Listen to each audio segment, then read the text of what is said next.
गोपिका कान्ता राधा कान्ता नमोऽस्तुते तप्तकाञ्चन गौराङ्गी राधे वृन्दावनेश्वरी वृषभानुसुते देवी प्रणमामि हरिप्रिये वाञ्छाकल्पतरुभ्यश्च कृपा सिन्धुभ्येव च पतितानां पावनेभ्यो वैष्णवेभ्यो नमो नमः। जय श्री कृष्ण चैतन्य प्रभु नित्यानंद श्री अद्वैत गदाधर श्रीवासादि गौरभक्तवृंद। हरे Krishna Krishna Krishna Hare Hare Hare Ram Ram Ram Hare Hare.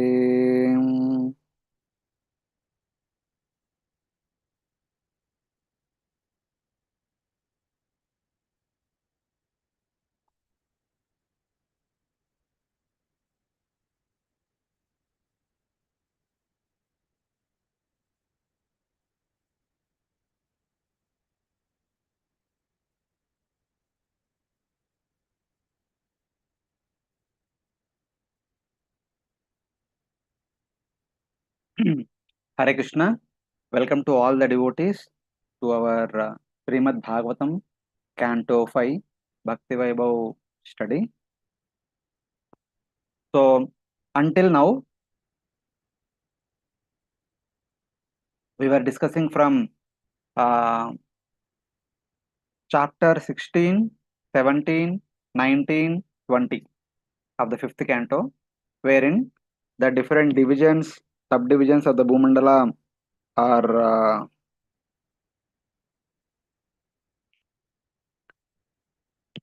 described, within which especially we are very much uh, feel connected that Bharata Kanda, which is part of Bharata Varsha, is there in Jambudvipa, and that Jambudvipa is one of the 7 islands of the entire Bhumandala. So then we also saw how this Bharata Kanda is connected to Jambudvipa through a ice column down below, and how other Kandas are situated, how Himalayas are situated.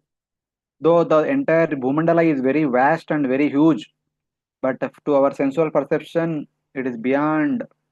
So, how do we understand that? What is the theistic understanding of how some things are beyond our vision, how some things we are able to see? So, then we also saw yesterday that the pastimes from Mahabharat, Ramayana, Bhagavatam reveal that as time progresses, the people's ability to access the different areas becomes restricted. That is what we have seen. As a result of that, since we are in Kali Yuga, we are only restricted to Bhartakanda, not beyond that. So, in that way, we have to understand. For everything, we may not have foolproof, experimental proof and all. There are few things we need to depend upon Shabda and then move on. And today, we will be discussing the third part of our presentation and the last part of our presentation, the discussion about the 14 planetary systems, the vertical structure of the universe. Till now, we have seen from the top view of the universe. From the top, when you look down, the flat Bhumandala will be having all the different divisions and subdivisions and all that all we have seen. But now we'll be seeing from the front. So gradually going upward and going downward also. Upward 7 lokas and downward 7 lokas. The middle one is Bhuloka, which we have already discussed. Other than Bhuloka, remaining 13 lokas will be described in this presentation. And today we'll try to explore all these things. But before beginning, if any devotees had any questions related to what we discussed in the last 2 days, quickly, maybe for 5 10 minutes, we'll see, and then we move on. Any questions the devotees have since yesterday?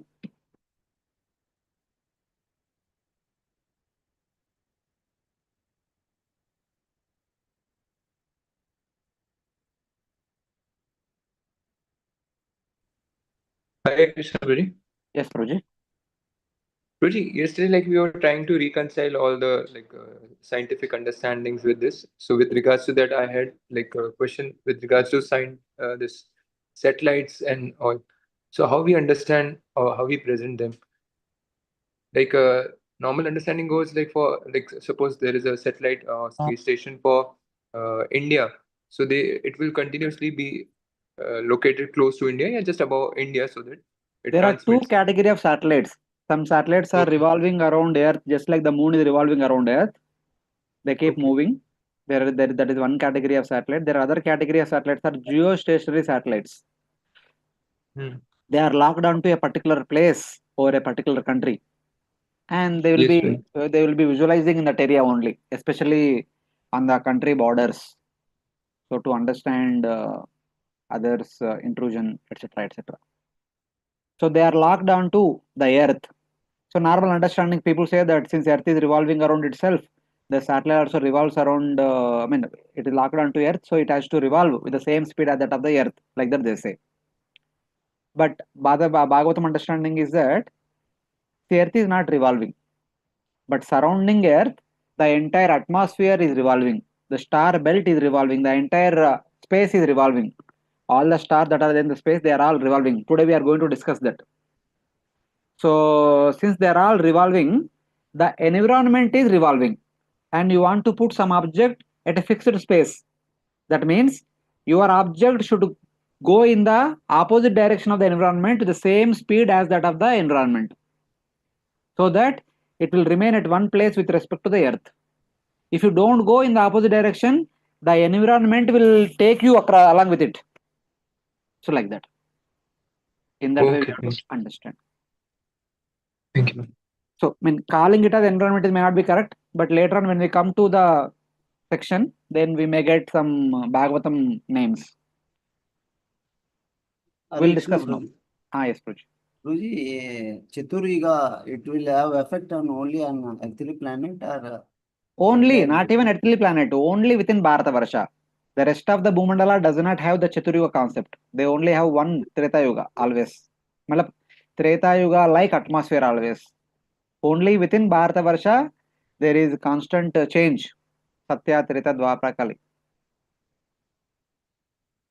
Okay. Hare Krishna, Guruji. Yes, Pruji. Guruji, that last Loka mountain and earth globe, can you show that slide? अभी वो slides इधर नहीं. Local local mountain देखना चाहता है. May be I'll show. Not sure whether it will. Yeah, you see. Here, Guruji, suppose at the Jambudvipa there is a Bharat Khanda is there. So sun is revolving around the Jambudvipa on the that mountain. So sometimes suppose sun is here, that is on the our side, perpendicular to the screen. Then opposite side of screen, how that when sun goes to opposite side of screen, then all the light will be blocked by this Mount Meru. No, Mount Meru does not block light. Mount Meru is very small one. Why would Mount Meru will block? You see here, this is the Bhumandala. So what is your question now? Suppose when a sun is revolving around like this, yeah, when sun goes behind, your point is that Mount Meru will block sunlight coming to America. Yeah. That. But yesterday you were there? Yes, bro. Yesterday what we discussed? Nala Damayanti pastime. When Devatas assumed the shape of Nala, none of the Devatas are casting shadow. Which object will not cast shadow from our experience? Subtle objects. Subtle objects. No. Subtle objects we don't experience only. The grass objects only which we experience day in day out, you can experience that. There is one object which will not cast shadow. Heavenly object. No. Glass. Mirror. Glass mirror, yeah. Mirror नहीं. Mirror है तो पीछे coating रहता है. Just glass, plain glass, which we use at the main windows, which we use for the main entrance. Yes. So sunlight will come inside as it is. Many times now we go and bang to the main door, main entrance. If there is no handle and etc., it will not be. You can't even understand that there is something else like that. The glass becomes like that. Same way the Meru becomes transparent. It will not block sunlight. And the mountains between Meru and Earth globe, they will also become transparent. Yes, because the entire Sarga will be transparent to our eyes. Will not be able to see. That's how we have to understand. Even though that's what, even though Devatas are visible to Damayanti and all, they are not casting shadow. They are only visible because we can appreciate their presence. Even today also in Juhu temple, there may be so many devatas might be coming and taking darshan of Radha Ras Bihari. Will not see.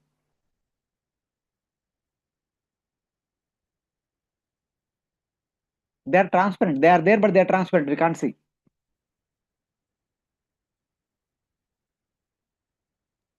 Hare That's Krishna so. Prabhuji. Yes, Prabhuji. Yesterday you said that our Pandavas they took birth in Upper Himalaya. Ah. So similarly, other question also arises that many people say many Lord's incarnations have taken birth their appearance in India only. So in this case, they must have appeared in other parts of the Bhumandal or other planets also. So then why we stress on this point? Very good question. Yesterday I wanted to tell this point, but I somehow missed it. Good that you asked. Srila Vyasadeva, who is staying in the upper Himalayas, on the upper edge of the Bharatavarsha, whatever scriptures he compiles, they are exclusively meant for Bharatavarsha residents. For other people, the people who are living in the rest of the universe, they will have different set of scriptures. But whatever, at the end of every Dwapara Yuga, a personality takes the role of Vyasa, and he compiles all the scriptures into book form for the benefit of the residents of the Bharatavarsha who are going to take birth in Kali Yuga. Only for the Kali Yuga residents of Bharatavarsha only. So, when somebody is writing a scripture for us, he should be writing the history of our place. He cannot be writing the history of some other place. There is no point of that. So, whatever pastimes mainly mentioned in our Puranas and Itihasas, Ramayana, Mahabharata, etc., all of them happened in the Bharatavarsha or among the community of Devatas who are closely connected with the Bharatavarsha. There may be n number of other pastimes in the Devata communities also, but those pastimes of the Devatas which are in close connection with the human Bharatavarsha residents are only described in our Vedic literatures, which are given to us by Vyasadeva. Okay. So in terms of their, in case of their appearance, Prabhuji, like Lord Ramchandra, he appeared in Ayodhya. Lord Krishna has appeared in here. So this we refer in India only. Yeah, you don't have to call India. Call it as Bharatakanda. Within Bharatakanda, on the river bank of Ganga and Yamuna. So mainly this Ganga Yamuna bank area is called as Aryavarta. This is the place where most of the historical events have took place in relation to holy rivers, Ganga, Yamuna, Saraswati, etc. And our Prabhupada, he writes in his commentaries in various books. So he refers to this our globe only. And what about our previous acharyas? They also refer this globe only. Which one? Like Prabhupada has written whatever he has written in his commentaries. That's what I said. Yesterday I said one point. Srila Prabhupada was trying to connect to the people. At that point of time, his immediate audience was Americans. So many places, the 7 Dvipas, Prabhupada says 7 continents of the earth. And Bharatavarsha means he says India. That is to connect the audience at that time, so that the audience will have a feeling that, yes, the Puranas are talking about our history only. They are not talking about some utopian ideas, something like that. But if you go into details, we see that Bharatavarsha is not just India. Bharatavarsha is a bigger land which has got 9 divisions. One of the 9 divisions is Bharatakanda. That Bharatakanda itself is the entire earth globe. From our school understanding is all we know is only earth globe only. We don't know anything beyond earth globe. But Bhagavatam gives much more beyond earth globe. So like that we have to understand. Thank you. Okay. Hare Krishna project. Project. Is there any consideration of changes that came with the time, bro? Like many things, continents they move apart, they come together with time. So that I don't know. See, this particular place being called as Bharatavarsha is existing since the time of Bharat Maharaj, who is the son of Nabi, Rishabdev, who is the son of Nabi, who is the son of Agnidra, who is the son of Prithu Maharaj, who is the son of Swayambhu Manu. That means since Swayambhu Manvantara, things are in place. Long times past. They're moving them, coming together. Of course, there is a modern understanding is there, but I have not gone into anything of those such things. If somebody is interested, they can do some study about it. It's okay. See, for us, principle is important. Details we don't have to worry so much, because for us, the study of Bhagavata cosmology should increase our appreciation to Lord's efforts towards us to take us back to Godhead. It should inspire us in bhakti. The material details we may know, we may not know. Yeah, if you know, it is good. It will help in our preaching activities and all. Even if you don't know, it's okay. It will not harm our bhakti. But principle we should understand. The details, it's okay. Up to one's capacity, one may go into deeper, one may know a little bit. But principle we should understand. So, in that way.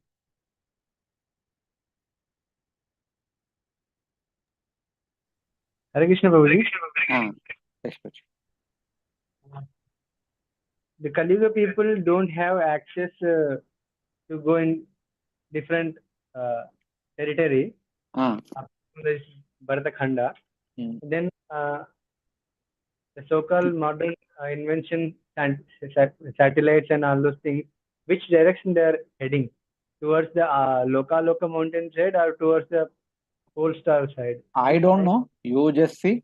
You just find out in which direction they are going to with respect to line of equator. I never try to understand all these things.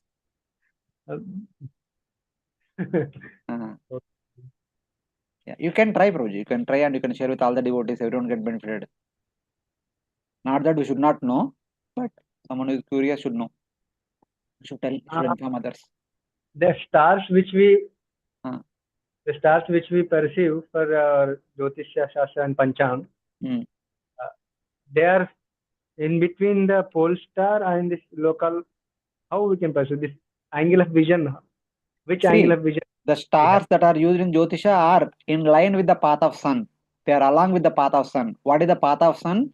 On that path only we have these 27 constellations and 12 zodiac signs. Okay.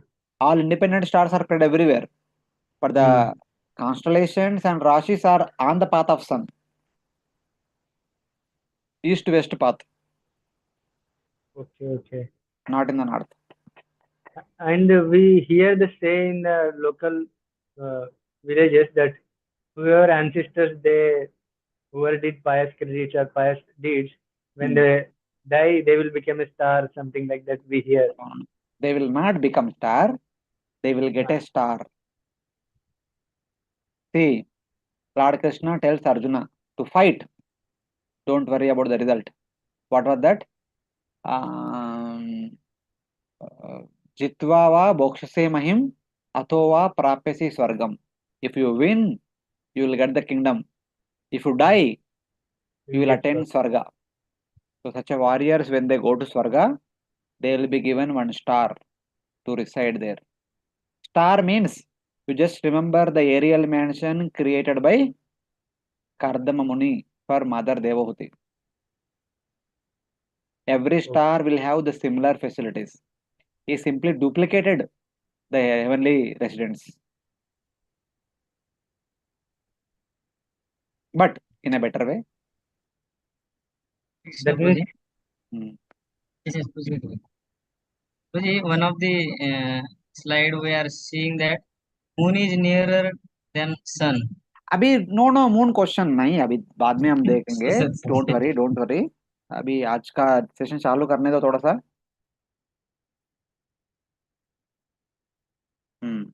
Okay, questions apart. Now we have questions only going for half an hour. We'll see. So we will begin our today's discussion.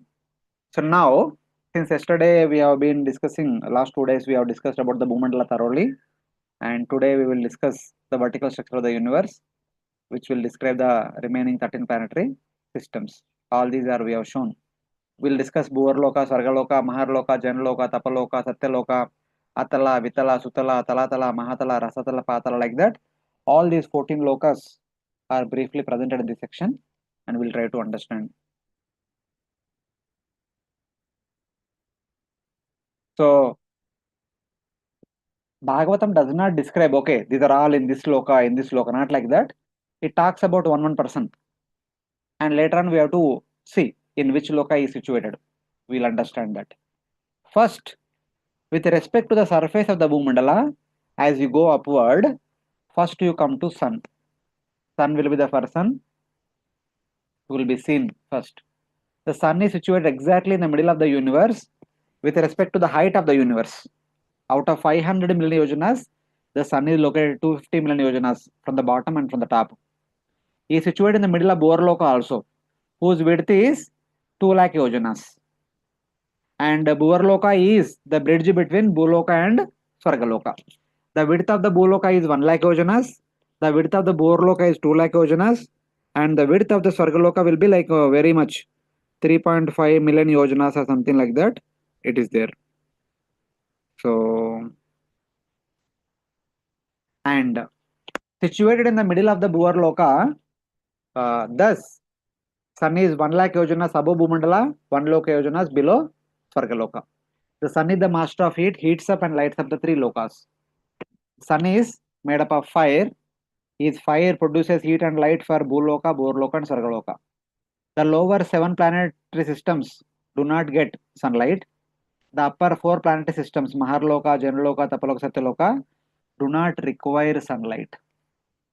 This is the difference. Sun is called Martanda because he entered into Mruta Anda and brought life to it. Just imagine, if the sun does not rise for 1 week, how many of us will continue to survive? It is because of sun only all of us are able to reside in this world. Sun means, don't think just sun. Sun means any light source. Sunlight, moonlight, electricity light, or any light source. If that nothing is there, then what will happen to us? He is also called as Hiranyagarbha because he is the very existence of the entire universe. The universe is called Hiranyanda. All the living entities who are existing in the universe are called cumulatively Hiranyagarbha. It is because of sun everyone is living. So sun is attributed as Hiranyagarbha. If sun is there, Hiranyagarbha is there. That means everyone is there. If sun is not there, no one is there, not there. And it is because of sun only the directions, the sky, the heavens, earth, and other divisions, as well as the places of enjoyment, liberation, and hell, Atala, etc., are all differentiated. The direction of sun is rising, we call east. Direction setting is called west. Uttarayana, Dakshinayana, sun going upward is called Uttarayana, and coming downward called Dakshinayana. And we have what is that? Devayana and Pitruyana, Bhagavad Gita 8th chapter, that is also in relation to sun only. Uttarayana Punyakala and Dakshinayana Punyakala, bright fortnight, dark fortnight, all these things are there. So everything, what is described in relation to sun only. And sun is also considered to be the deity of the eye and deity of the life. He is present deity for eye for all the living entities, not only for human beings. And normally, this is the Gayatri mantra is being chanted by everyone in India. Om Bhur Bhuva Swaha Tatsavitur Varanyam Bhargo Devasya Dhimahi Dhiyo Yona Prachodayat. In one sense, it is a direct glorification of sun. You can see it.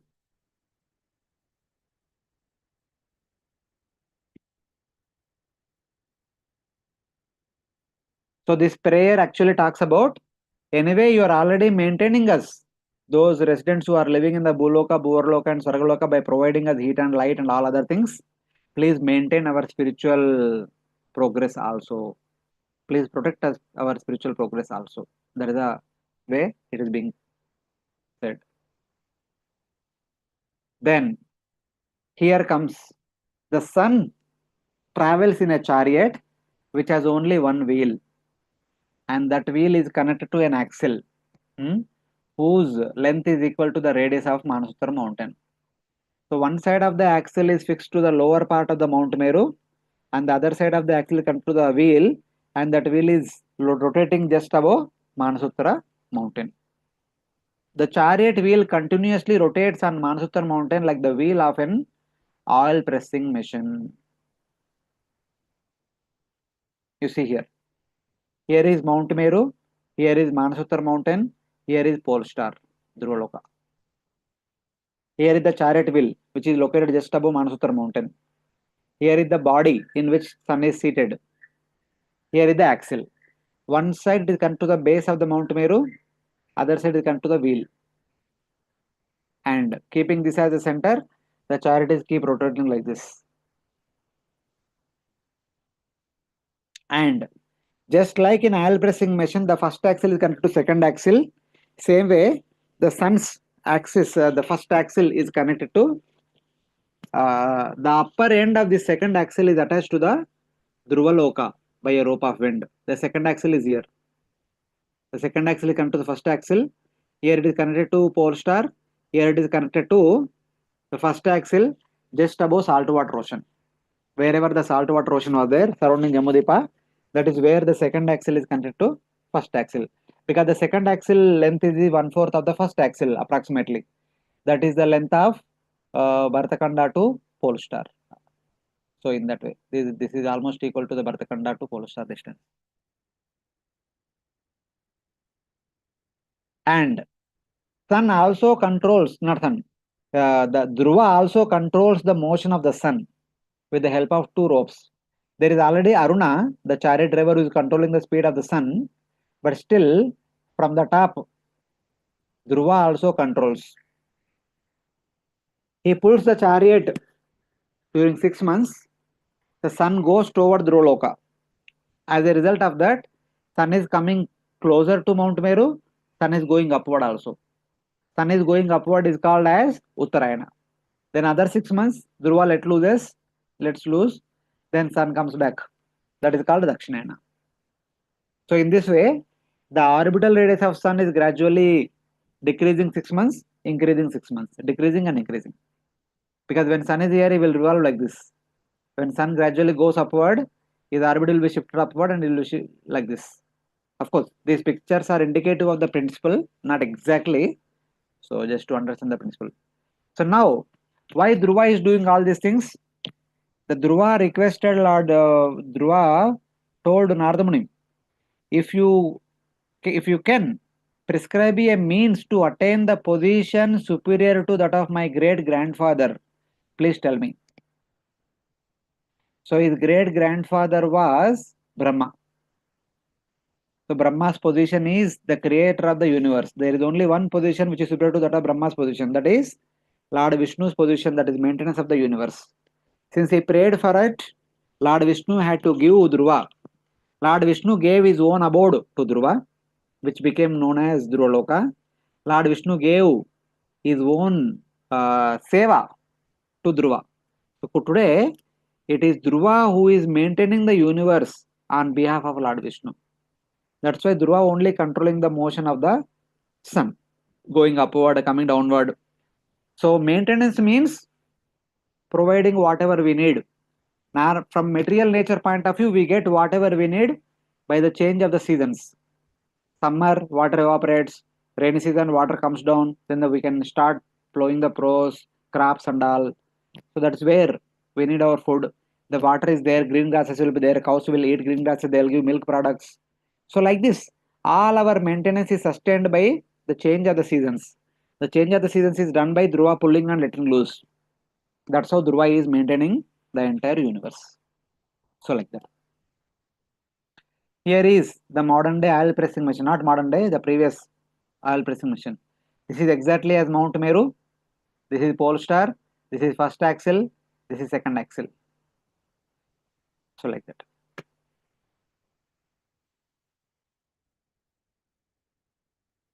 According to Sri Sridhar Swami, the sun's chariot will rotate at a height of 50,000 yojanas. So the mountain height is 10,000. From the peak of the mountain to the base of the chariot wheel is 50,000. From the base of the wheel to the seat where sun is seated, that is about 40,000. So in that way, sun is situated at a height of 1 lakh yojanas from the base of the Manasutara mountain. That means from Pushkar Deepa, sun's height is 1 lakh yojanas. So like that. And because Dhruva is pulling and letting loose the sun, in a year, sun is observed in this particular area. Because it's going upward also, coming downward also. As a result of that, is going inside, outside, going up and down. And because it's going in upside down, the speed sometimes has to reduce fast, sometimes has to increase fast, which may not happen. That time sun lags behind or goes ahead. As a result of that, front back also is there. So up and below 3.6 million yojanas, inside and outside 3.6 million yojanas, front and back 0.9 million yojanas. So this is the cubical area in which we observe the sun in a year, and this area is known as Ratanida, the area in which the sun is seen in a year. So in that way, because of these things, we have the concepts of aphelion, perihelion, etc. And in the month of May, sun is coming close to us. We have intense heat. So in that way. And the sun is driven by, the sun's chariot is driven by 7 horses whose names are equal to the 7 Vedic meters, and they are connected to a yoke whose length is 9.9 million yojanas. And the Aruna, who is driving the chariot, though he is driving the chariot and which goes front side, but he always looks behind to take the darshan of Surya Narayana. In order to enthuse sun, there are 60,000 Valakilyas continuously chant the Vedic mantras. And also, there are different people. Gandharvas sing, Apsaras dance, Nagadevatas taking care of the bond, sub fixtures, everything is properly there. The maintenance of the chariot, Yakshas take care of the horses, Rakshasas they push from behind because some chariot has to run always. So there should be someone who is pushing also from behind. Horses will get tired otherwise. Sages are chanting Vedic hymns and Devatas are managing all the other affairs. So in this way, all these different people are assisting Surya in order to maintain the entire universe. So like that. Then Hanuman Chalisa by Tulsidas, 15th century writing, gives the distance between the sun and earth. In one of the Doha, it says, Tumharo mantra vibhishana mana Lankeshwara bayasab jagjana Juga sahasra yojana parabanu lilyotahi madurapalajanu. Just like he jumped to Lanka, he also jumped to Surya in his childhood. So to what extent he was trying to jump? The sun, who is located at a distance of Juga Sahasra Yojana, he was trying to catch. So like this. So in Sanskrit, Juga means one Chaturyuga, which is also denoting 12,000 number. Because in one Chaturyuga, there are 12,000 Devata years. So in that way, Sahasra means 1,000. 12,000 into 1,000 will be 12 million yojanas. Approximately, the distance between the earth and sun is 12 million yojanas. And the distance between the earth and Manasutara mountain of Chariotville is 15.75 yojanas.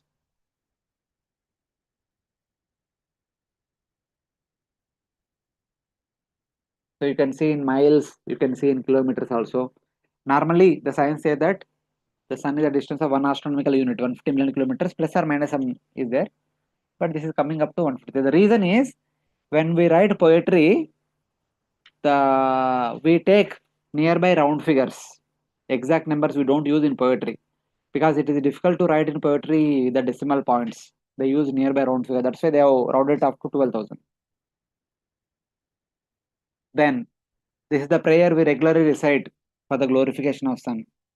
Echak Shuresh Sakalak Grahanam Raja Savita Sakalak Grahanam Raja Samasasuramurti Rashish Teja. Yasyagnaya Brahmati Samurta Kala Chakro Govindamadi Purusham Tamaham Pajami. Unto this majestic Lord Surya Narayana. So like this, the sun has been described, the sun's chariot has been described. In Shrungeri, they had this sun's chariot also, because they are Panchopakas, they also worship the sun's chariot once in a year during Brahmosava. So here we have sun god, here we have Aruna, here the horses are there, here the wheel. So we kept the wheel down below the chariot, because this is temple model, so in that way. Here are the horses, You can see during Brahmotsav, they will decorate it for worship.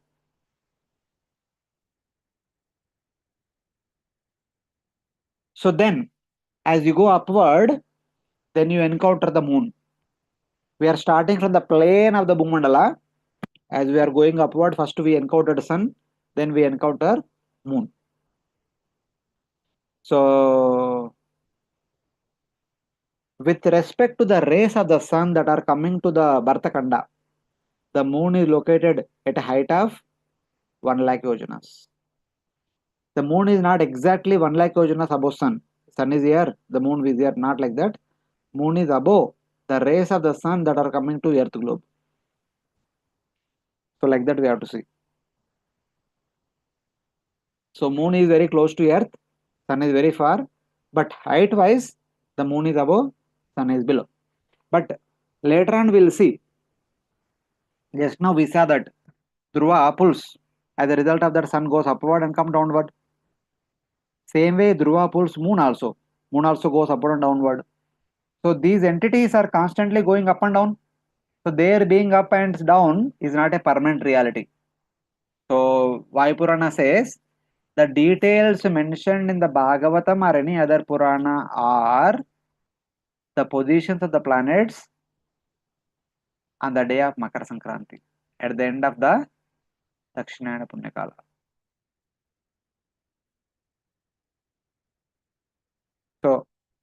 So with respect to that, we have to see these heights. These heights are not permanent things. They keep changing because of the Dhruva pulling them up and down. They go up and down again, time and again.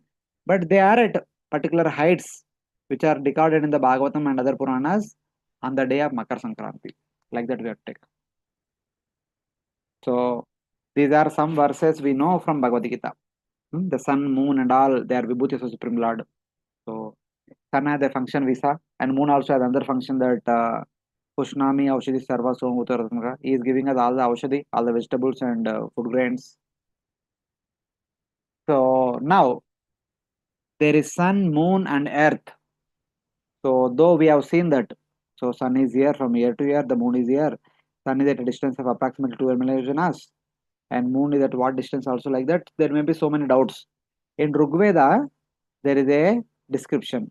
Stephen Knaff, he talks about this from Rigveda. But verse we don't know. With the back writing, we know the formula, but we don't know the verse. With the formula, we generated a verse from modern AI. The verse is like this. Suryasya Kshitir Vyasat Ashtottara Shatagunat. So the diameter of the sun is 108 times the diameter of the earth. If earth diameter is 1000, the sun's diameter is 108,000. Then the distance between the sun and earth is 108 times the diameter of the sun. Tad Duram Surya Vyasassa Ashtottara Shatam Smrutam. 108 times the diameter of the sun. So 108,000 into 108. That will be 11.64 million yojanas. So since it is 11.6, the closest round figure is 12. That is what taken by our Sriman Tulsidas. So in that way. And then early in the morning when sun is rising, when evening when sun is setting, we can see the crimson color sun disk. What is the angle made by that sun disk? If the entire space is 360 degrees, what is the angle made by sun disk? That angle made by sun disk is theta. It is calculated by L by R. L is the diameter of the sun disk. R is the radius of the sun's orbit. So if the radius of the sun's orbit is indicated by this.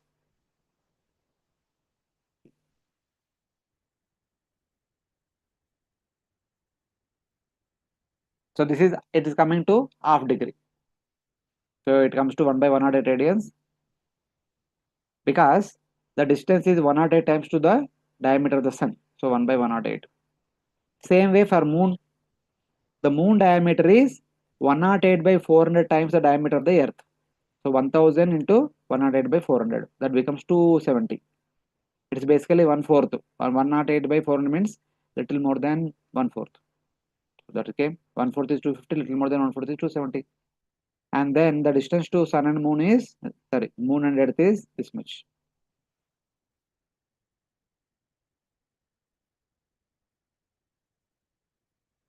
So then the moon also makes an angle of half degree on the full moon day. The modern measurements, if you take, this is the earth diameter, this is the sun's diameter in terms of kilometers. The ratio is 108.9. This is the distance to earth and sun. The ratio is 107.9. And this is the angle we can observe throughout a year. But mean is same. Then this is the moon diameter right now. And then the ratio is 110 by 400 times. This is the distance to moon. The ratio between these two is 110 times. And the radius of the moon disk varying from here to here, the mean is 0.52. So like that, little bit here and there, but more or less everything can be understood with the help of 108.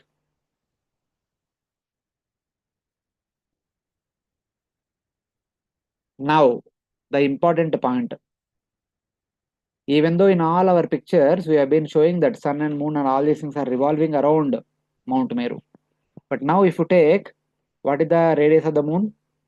The distance between the moon and earth is 29,000 yojanas. If you take that, if the moon is supposed to rotate around Mount Meru, it will be rotating like this, 29,000 distance. Then, how the people on the surface of the earth will perceive the moon? Will the people who are living this side, will they ever see the moon if the moon is traveling around Mount Meru? Only the people on this side can see, but this side can never see the moon. That's why Acharya say that the moon is actually revolving around earth.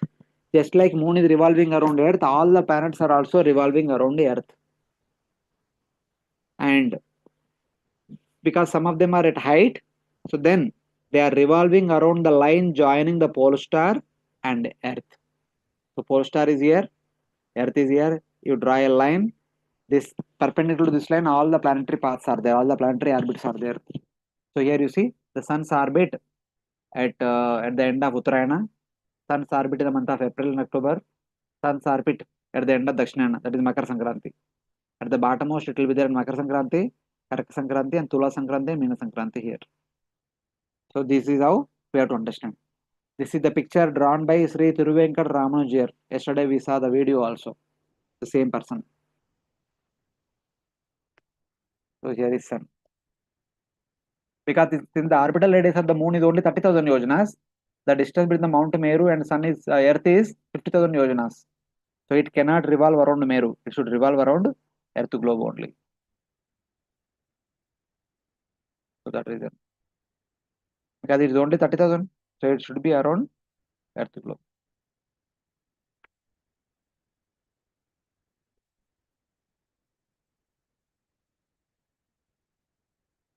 The same thing which we mentioned in one of the previous classes, that the moon has been divided into two parts.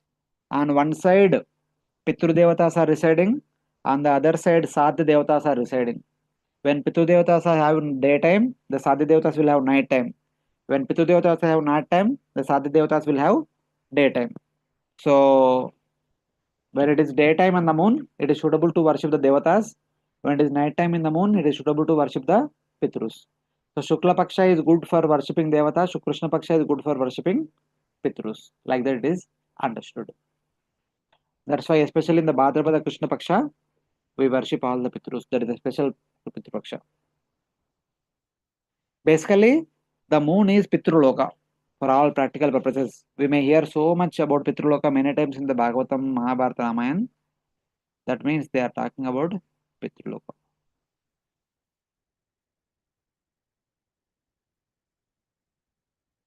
Here you can see, here is the earth, here is the sun, and here is the moon, which will be revolving around earth. And the moon was divided into two parts. The inner part is occupied by the Sadhyas, the outer part is occupied by the Pitru Devatas. So Pitrus are in the outer part, Devatas, Sadhya Devatas are in the inner part. When the moon is in between earth and sun, that is called new moon day, Amavasya. When the moon is in the other side, it is called full moon day or Paurnami. So this is how we have to understand. When moon is here, it is Ashtami. This is Shukla Ashtami. When the moon is here, it is Krishna Paksha, Krishna Ashtami. This is like from the front top view. This is like the from isometric view.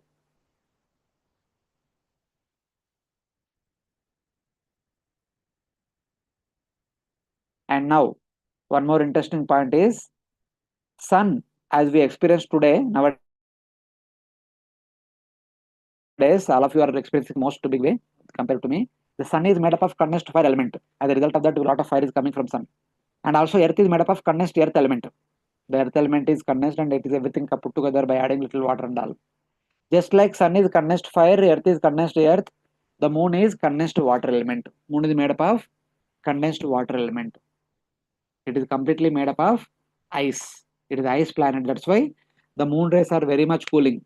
Since it is fiery planet, that's why the sun rays are very much fiery. It is cool, very much cooling. That is the understanding.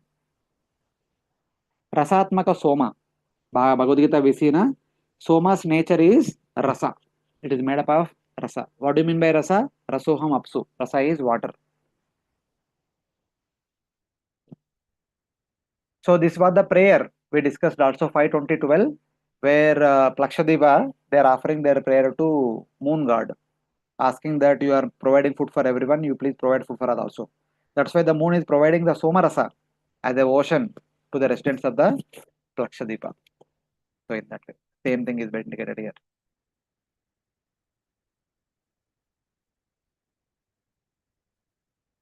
So now, since the moon is the abode of the Pitru Devatas, who are these Pitrus? Lord Brahma created 8 kinds of superhuman beings. This is 3rd canto, 10th chapter.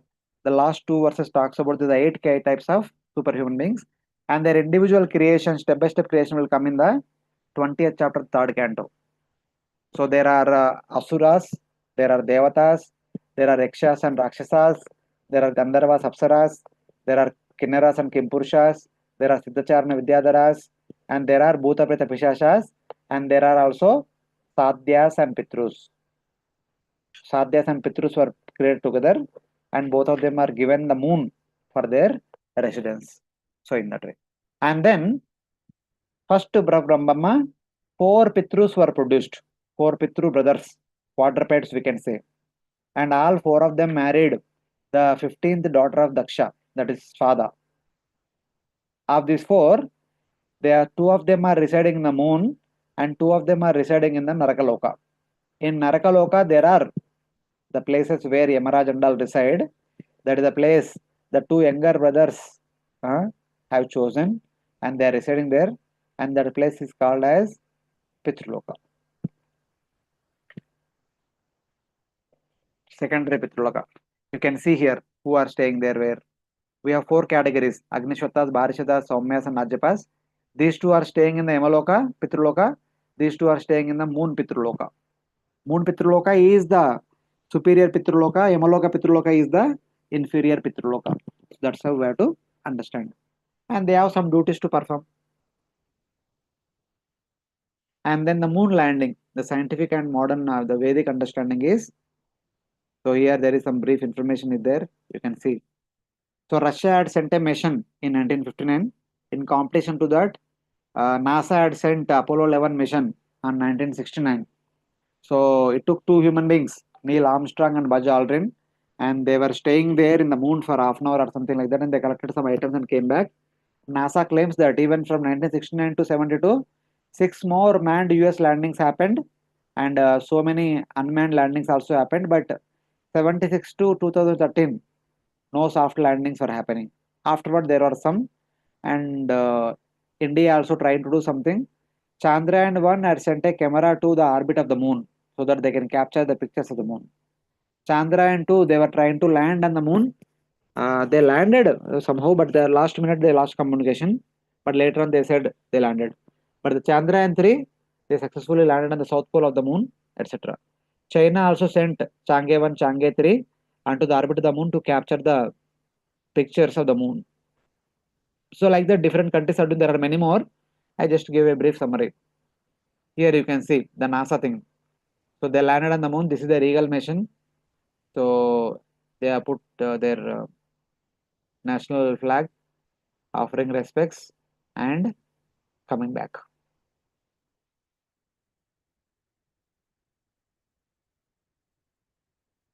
Here you see Ghana Tejomayam Tatra Mandalam Shashanasmritam Ghana Tejomayam Ghana Toyatmakam Ghana Tejomayam.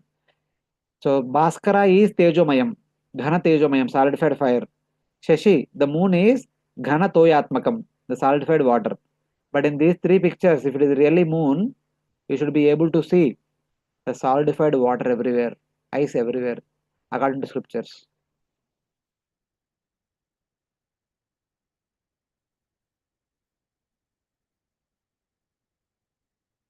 So then the Vedic understanding is, if somebody want to go to heavenly planets without proper qualification, they were not allowed.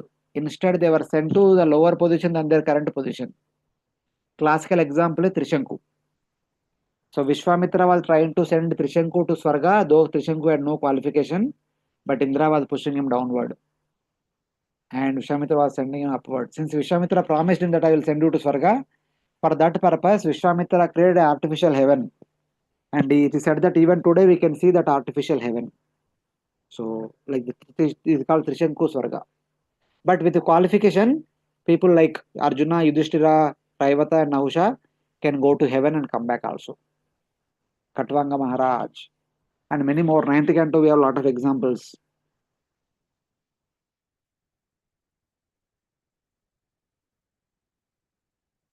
These are some more verses from Bhagavad Gita where we can understand the moon. So this is from Bhagavad Gita 8:15. This is about Pitruyana. Those who leave their body in certain time, they'll go to Pitraloka, the moon planet. They enjoy Somaras and come back. The same thing is also mentioned in the 3rd canto, 32nd chapter. So those who worship the moon, Chandra and Ratha and all, they follow. They go to moon and Swargaloka and they enjoy Somarasa and come back. And these are all other details.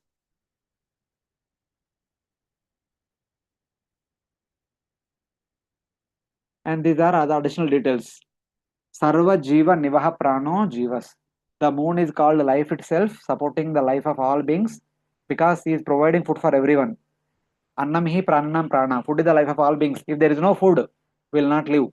The food for the devatas, food for the human beings, food for the plants and animals, everything is provided by moon god. That's why he is considered to be the principal jiva. If moon is there, all of us can survive. If moon is not there, all of us will die out of starvation.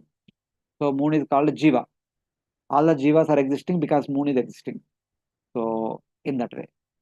So then the moon passes through 27 nakshatras, one day each. There are 27 nakshatras. He will pass through each and every nakshatra day after day. So and moon goes through 16 phases. Pratipa, Dvitiya, Tritiya, Chaturthi, Panchami, Shashti, Saptami, Ashtami, Navami, Dashami, Ekadashi, Dwadashi, Trayadashi, Chaturdashi, Paurnami, and then Amavasya. Like that, these are the 16 phases. One can see the moon. If you start on Amavasya, you go all the way up to Paurnami and then return order. But the same phases will repeat, but 16 different phases. Shodasha Kalam. In that way. Thus, the moon is considered to be all pervading since it is the cause of all life. The moon is also called Manamaya because the moon is the present deity of the mind. So basically, these are their sevas. We have seen the seva of sun. Now we are seeing the seva of moon. So if there is no sun, there is no moon, we are all doomed in no time. So because of them only we are surviving. So we should be always grateful to them. So in this way, there is a brief discussion about the sun and moon. So the sun is said to be in the middle of the Bhuvarloka and the moon is said to be on the upper edge of the Bhuvarloka. 2 lakh yojanas. Bhuvarloka is 2 lakh yojanas. Sun is at 1 lakh yojanas. From sun rays to moon is another 1 lakh yojanas. So 2 lakhs. So the currently wherever the moon is there, that is the upper edge of the Bhuvarloka. And beyond sun, whatever is there, they are all part of Swargaloka. So whose discussion will come in the future verses. But before that, if there are any questions until now based on sun and moon, we'll quickly take and then we move on to the next section.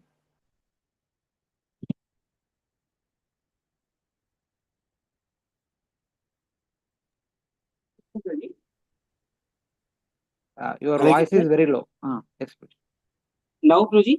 Now good. Prabhuji, you're mentioning this different nakshatras. These are stars. We have not gone to the nakshatras. We have only discussed sun and moon. If you have any question in relation to sun and moon, please ask. Nakshatras and all will discuss. Next they will come. Okay. Correction, Prabhuji. This we are seeing the will of sun. So it is on the Manasottar mountain. So it is above the mountain or on the mountain. No, Prabhu. From mountain, it is at height of 50,000 yojanas. That too only on the Makar Sankranti day, not always. At other days, you will go to much higher also.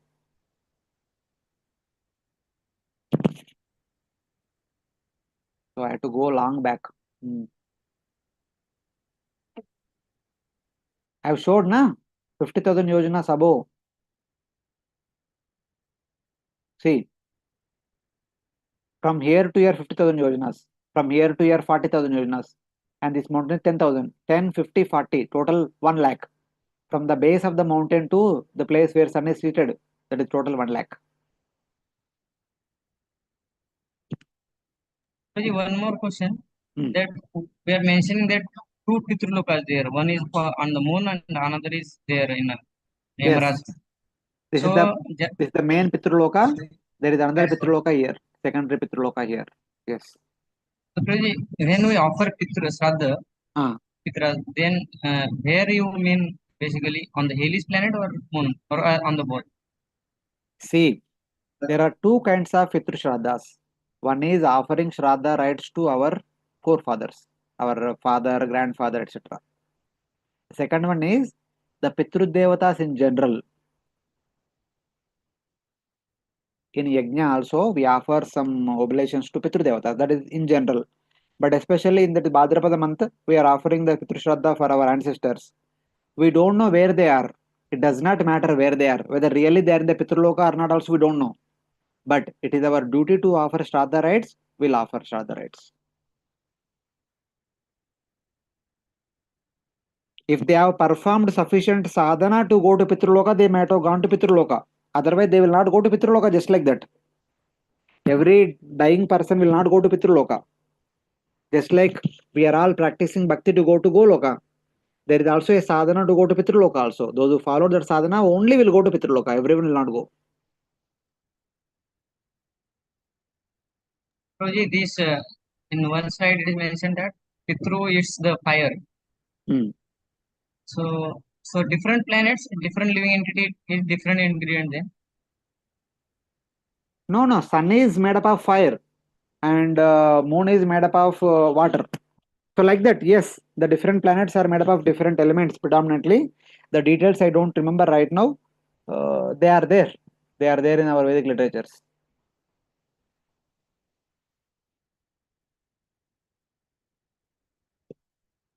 One of the elements become prominent in each and every abode. Like for earth, the earth element is prominent.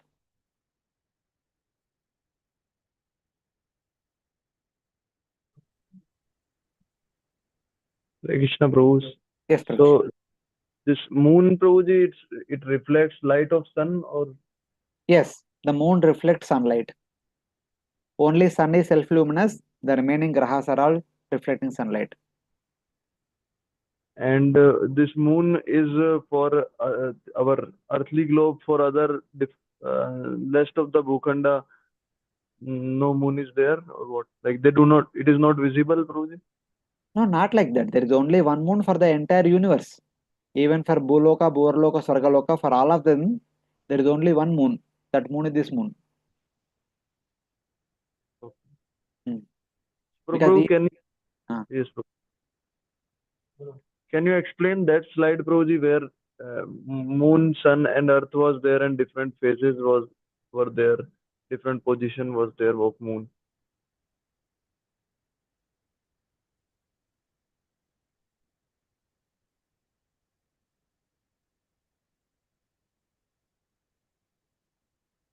Yes, Prabhuji, this one. So basically, the moon is moving around Earth. So this is the orbit of the moon. When the moon is in between Earth and Sun, this causes Amavasya. When the moon is on the other side of the Earth, it causes Paurnami. And Amavasya to Paurnami is Shukla Paksha. Paurnami to Amavasya is Krishna Paksha. It will take total 1 month to complete one revolution for the moon. Okay. What about lunar eclipse be here, Prabhuji? Oh, aega.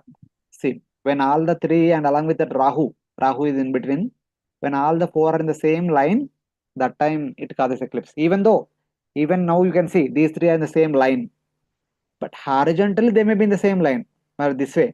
But when you go front view, so here the moon may not be here. The moon may be a little above because the Dhruva is pulling them up and down. Na? If the sun is below, the moon is above, the eclipse will not cause. Earth is here, sun is here. If the moon is here, it may be Amavasya, but it will not cause eclipse. So all three should be in the same line. Along with them, Rahu or Ketu also should be in the same line. Only that causes eclipse. And we hear that Somo Bhutva Arsatmakam. So this moon planet provides rasa to all vegetations in other planetary systems. Rasa is water. It provides rasa to all vegetations. He provides water to rasa to all vegetation. He provides Soma rasa at the For stable other planets diet, also. stable food for all the devatas. Everyone sustains the devatas. Their normal food is Soma rasa.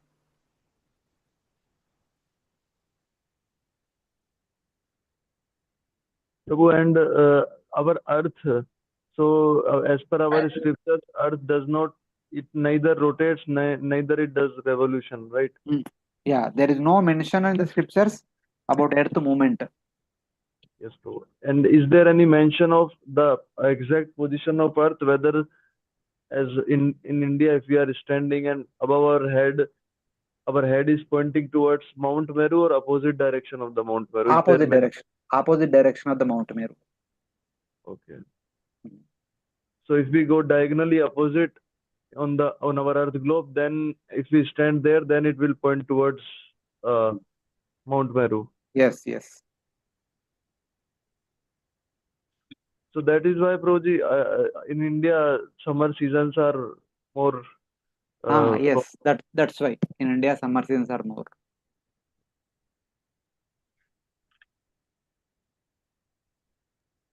Prabhuji, we also hear about 12 Adityas. What are they, Prabhuji? 12 Adityas are those who are the 12 sons of Aditi.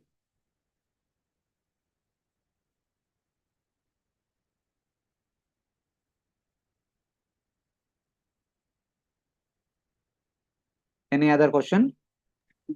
Then those are not the sun. This is different. We call sun god as also Aditya, right? See, yeah, because sun is Vivashwan. Vivashwan is also one of the 12 Adityas. He is also son of Aditi only, na? Vivashwan is also the son of Aditi only. All of them are brothers only. They are helping each other in doing their services. So in that way, 12 of them are called Adityas. Adityas means they are sons of Aditi.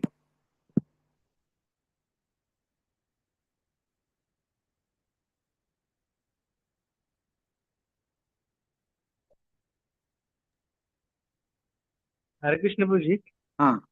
One moon and one sun for the one Brahmanda.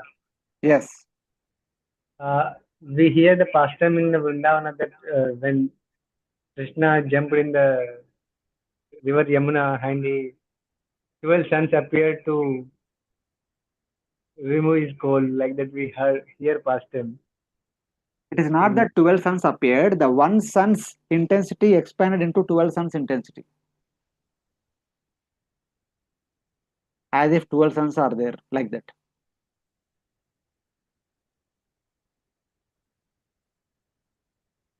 Okay? In Bhagavad Gita, there is a mention that when one passes in light, he goes to heavenly planets. How we can understand this in this? And right now, no, we don't need to discuss that. That is, you have to see. You read second canto, second chapter. You will understand about it. It is called Krama Mukti. Passing through all the abode, they will attain Sahajya Mukti slowly, step by step. Basically, the yogis, when they perform Chakra Yoga, they raising the prana from Muladhara to Ajna Chakra and then piercing through, that Atma comes out. Then if sun is going towards north, they sit on the vehicle of sun.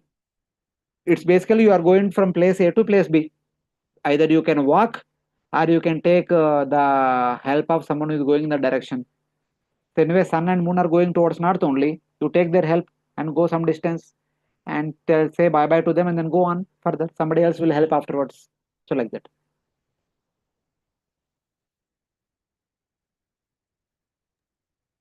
During Uttarayana, anyway, they are going towards north. They'll take the help of sun and then they go towards Brahman.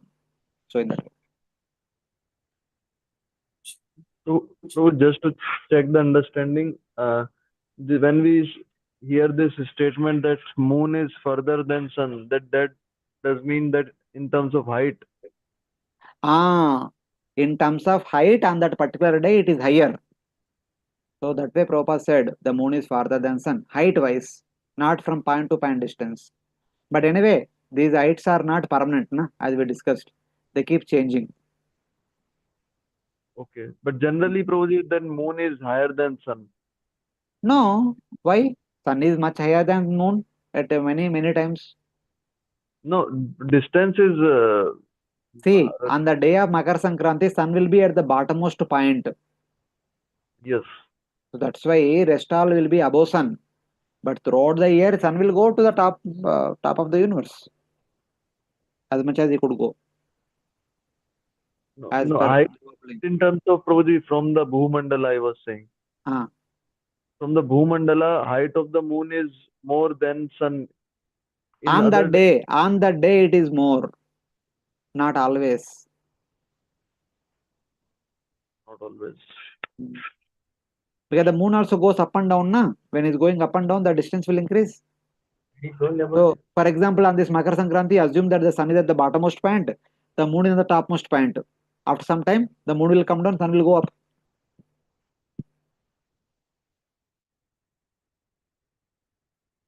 So like that.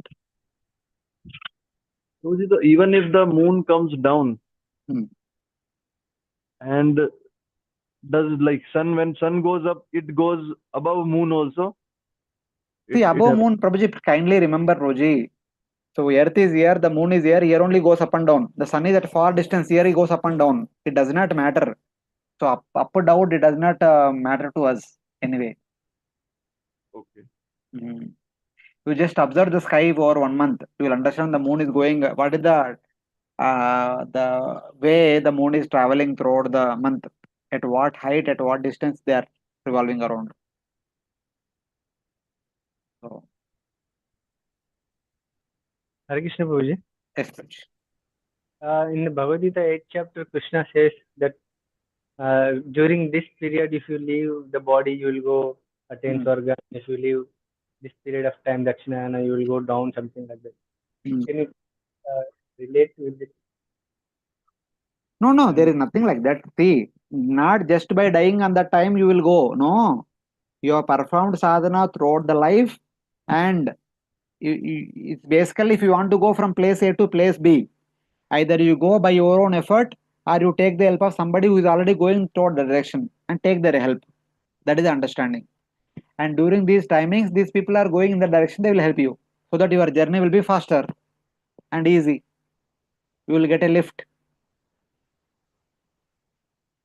So like that. Okay. The cab timings are mentioned. The bus timings are mentioned to you. आप बस में बैठो और destination तक लेके जाएंगे, वहां से आगे और दूसरा जर्नी कर लो. So like that. Okay. Hare Krishna, Prabhuji. Yes, Prabhuji. Prabhuji, during creation, means before even Brahmaji, the Devatas had already appeared. Not all the Devatas. Only along with Brahma, only 14 Devatas were there. These are all Vaikuntha Vasis. Because when Lord is creating a new universe, he cannot take the help of someone unknown person. He want to take the help of someone whom he can trust. So those people came from the Vaikuntha. They helped the Lord in constructing the universe and putting in operation. And these people trained the local people and who took the responsibility and they went back to Godhead. Okay. Most of them went back, but a couple of them stayed back. Shiva, Brahma, Vayu, and Vishnu. These four stayed back, remaining went back.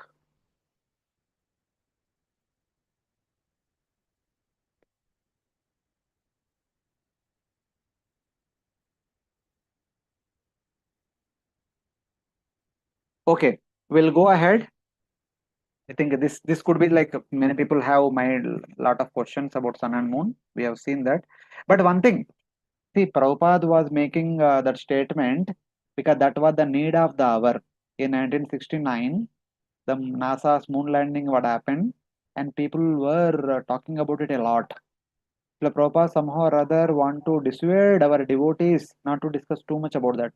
Srila Prabhupada said that the moon is farther than sun, it is very difficult anybody to go there.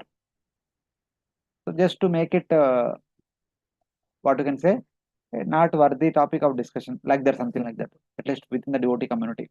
So in that way, Prabhupada made such statements, and he used logic. Why Sunday comes before Monday? But if you extend the same logic, Tuesday, Wednesday, Thursday will not fit in the same logic.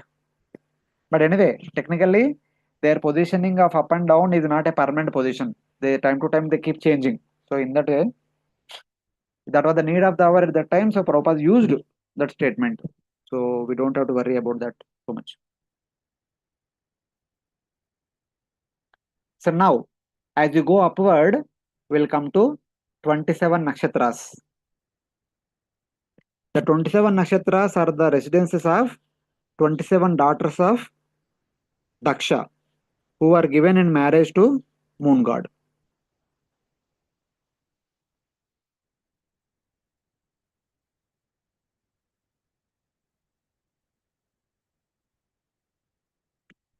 So these 27 daughters of Daksha were given in marriage to moon god, and Daksha also gave them some palaces to reside in. So each daughter attained 3-4 palaces to reside in, and one palace means one star. So 3-4 stars put together is called one constellation. Technically, they are supposed to be called as Rukshas because they appear to be like a bear. When you map all the 3-4 palaces, 3-4 stars, it looks like a bear. That's why it is supposed to be called as Ruksha. So the daughters' names are Ashwini, Bharani, Kritika, Rohini, etc. And these are the wives of moon god. And even though 27 wives were there, because the moon god became attracted to Rohini so much, so Daksha cursed moon to attain that dropsy disease, something like that. As a result of that, moon could not have any children through any of these wives. But moon god wanted to have a child. Somehow Tara agreed. So Tara gave birth to the son of moon god. That was Buddha. So Tara also given a position as one of the nakshatras. That nakshatra is called as Abhijit nakshatra. Abhijit nakshatra is the place of Tara. So in that way. It is not always visible. Whenever it becomes visible, it becomes visible between Ashada and Shravana. So there is Purvashada, Uttarashada, then there is Abhijit, then there is Shravana.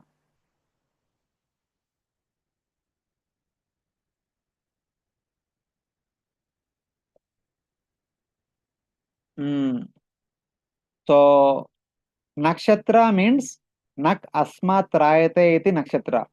That which delivers us from the fear of darkness is called nakshatra. That means any object that is giving us some light in the night time is called nakshatra.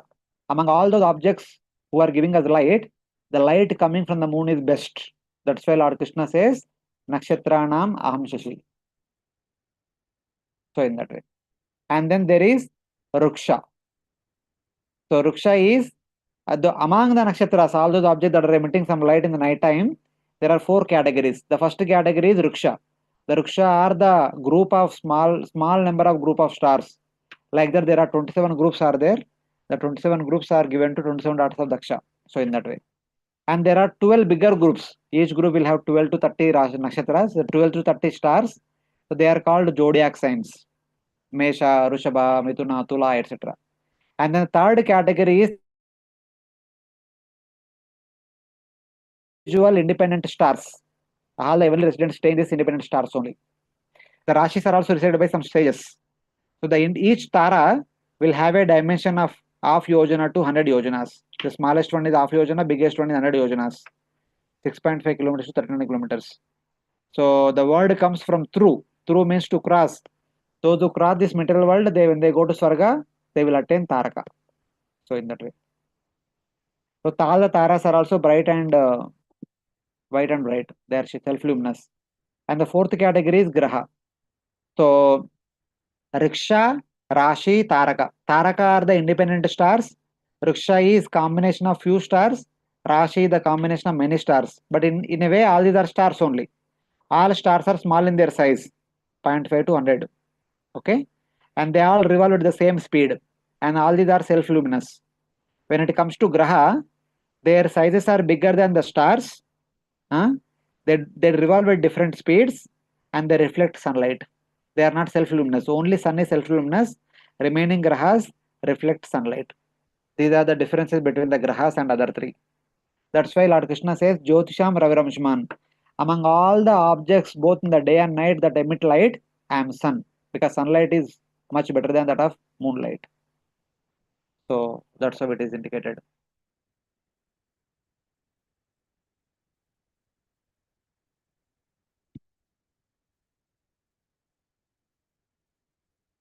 Here you can see some of the groups. Some of them are zodiac signs, some of them are nakshatras.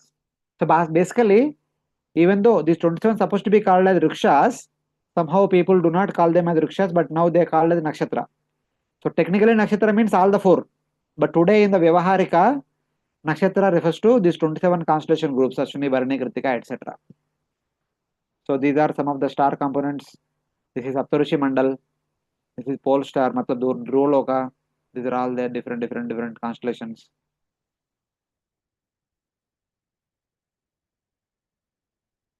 This is Leo. Because it is like a lion, it is called Leo. Some other.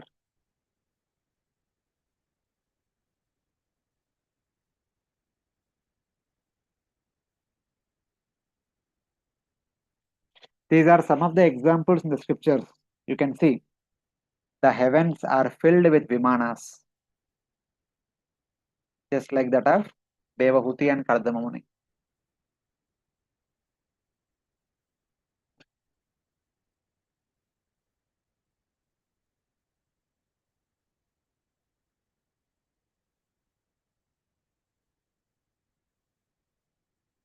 So here are the 27 nakshatras.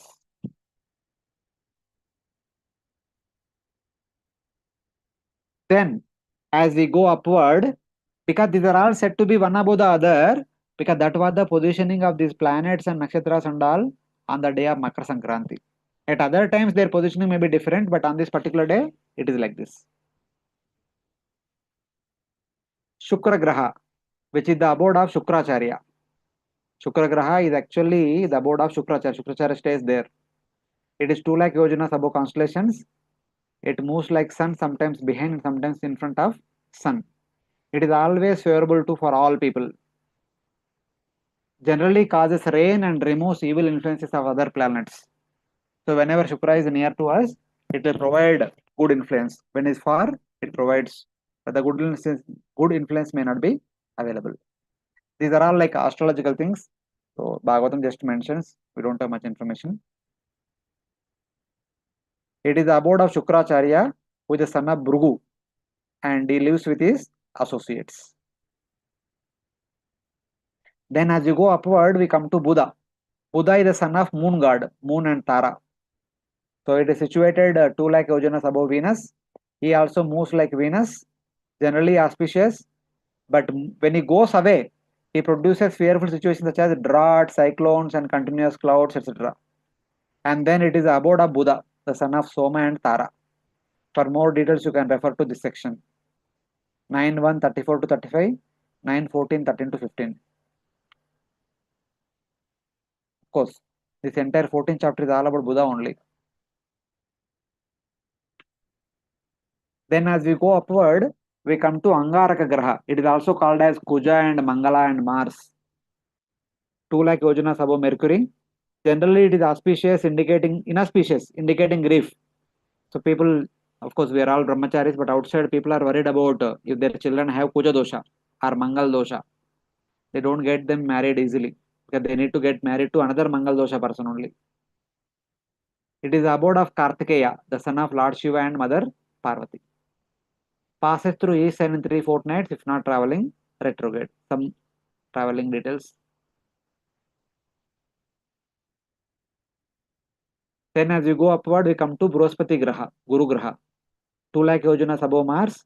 Generally auspicious for the Brahmanas. So Guru Graha is very much favorable to the Brahmanas or intellectual people. It is the abode of Bruhaspati, the son of Angir and Shraddha, and the preceptor of the Devatas. He passes through each sign in 1 year. So Bruhaspati stays in one sign in 1 year. So like that. This year people are calling it as Atichari Bhava. The Bruhaspati is running very fast, like that they are talking. And then as you go upward, we come to Saturn, Shani. It is the abode of Shani Dev, with the son of Sun God and Chaya. 2 lakh yojanas above Jupiter. Always very inauspicious for the entire universe. And he passes through each sign 30 months, that is 2.5 years. And 12 signs, 30 years. Basically, in one sign, the Shani is there for 2.5 years. If we are born in a particular sign, when the Shani enters into the previous sign, the Shani's influence will be there upon us. And then it will become increased slowly year by year. When he enters into our own sign, it becomes peak. Then we enters into the next sign after our sign. The influence becomes gradually reducing. So in that way, Shani's influence will be there upon us for the 3 signs. Our sign, before sign and after sign. That's why it is called Sade Sati. 2.5, 2.5, 2.5. Total 7.5.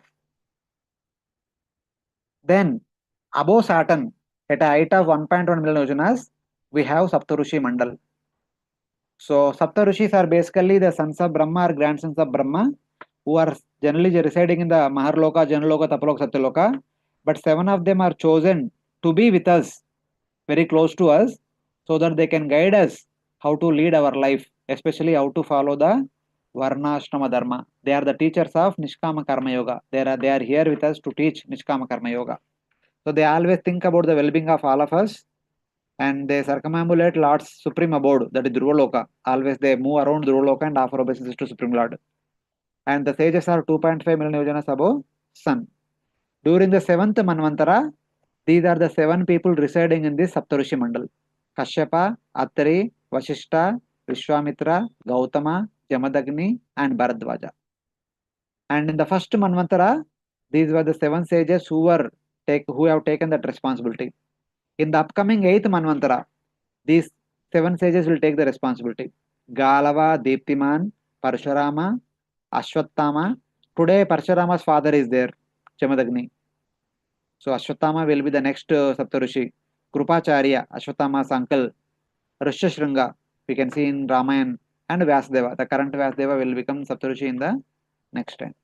So like that, these 7 Rishis will stay near to us in order to guide us on the principles of Varnashrama Dharma and Nishkama Karma Yoga day-to-day basis. These are the Saptarishis. This is Polestar 1, 2, 3, 4, 5, 6, 7, like a question mark. So in that way. The modern terminology it is called as Big Dipper. Then here the Polestar is Dhruvaloka. It is situated 1.3 million yojanas above Saptarishis. It is originally it is the abode of Lord Vishnu, but it was given to Dhruva Maharaj afterwards. It is established by the Lord as the pivot for all the luminaries, planets and constellations. Saptarishis, Devatas and stars circumambulate Dhruvaloka with great respect in clockwise direction.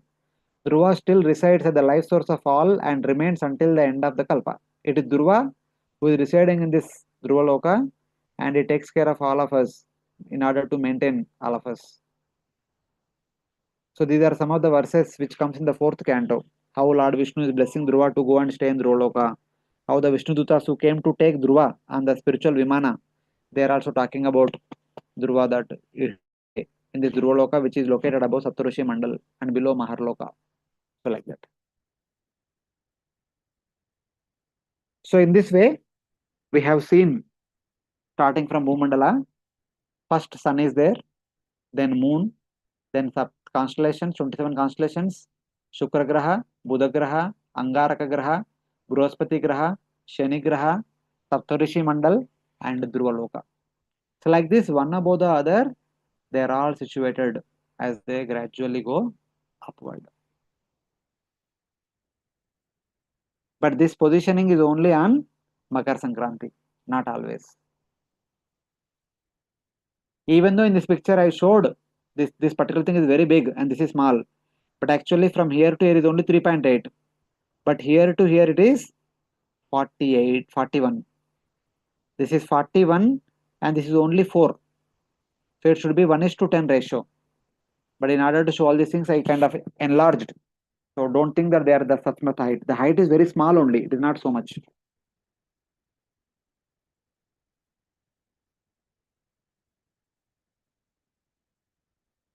And Dhruvaloka is the pivot of all. Keeping Dhruva at the center, they all revolve around like this, clockwise direction. These are the respective orbits. This is Dhruvaloka. This is Bhumandala. In between, all of them have their own respective orbits.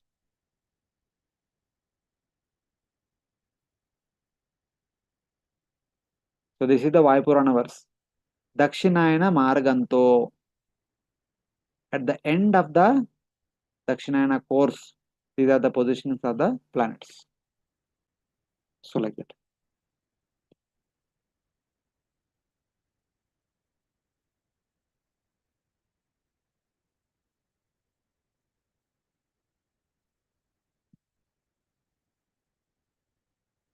Okay. Any questions till now? Hare Krishna. We just briefly discussed about different planets, where they are located, how they are situated, who are residing in them and all. Any questions till now? Hare Krishna, Prabhuji. Yes, Prabhuji. Just confirm that many stars we see in the sky that are the airplanes of that Bhuvarloka and Swargaloka. Is it like Yes. that? Yes, yes. They are not this star and like this planet. No. You have to understand what is what. Then some of them could be planets also, because planets also look like stars only in the night time.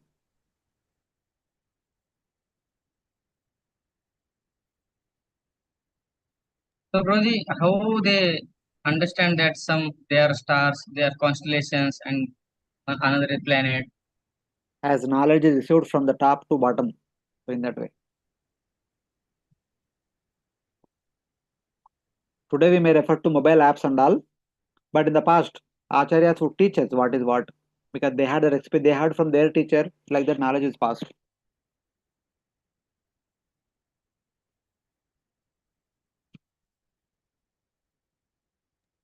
Hare Krishna, Prabhuji. Yes, Prabhuji.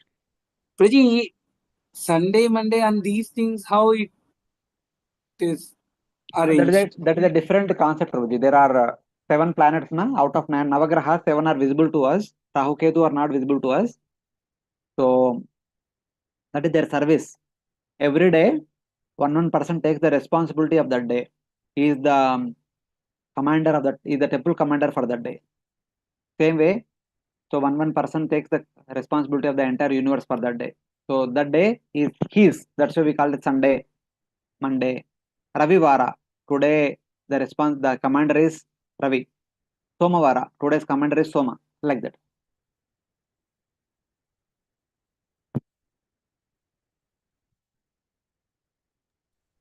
Because it is universe, all the devatas are maintaining the universe, so they take turns taking the responsibility, general responsibilities of that day. So in that way.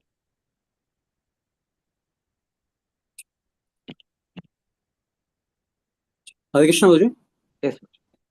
Prabhuji, there are certain planets what they teach us in the school, like Neptune and all. This doesn't come in our. Yeah, in our scriptures we only have Navagrahas. So Neptune, Prabhuji, Pluto and all, because they are planets- bigger in size, so they are counted as planets sometimes. But it's okay. There could be some stars, Neptune, Pluto and all. Pluto. Uranus, Neptune, Pluto, such kind of things could be bigger stars. See, this you were mentioning that one day takes responsibility of one universe, one planet. So somebody is born in that day, on that day. So like that, we have to connect, or how? No, not born on that day. These are 7 commanders of the universe. You are temple. That's why I took the example. Temple commander. What he will do? He'll make sure that all the services are happening properly. Early morning before Mangalarti, temple cleaning is happening properly. And all the chatai vagara put properly. Backup seva is happening properly. All these things he will take care. We may have only one commander, but there could be 7 commanders who will taking the turns. So in that way.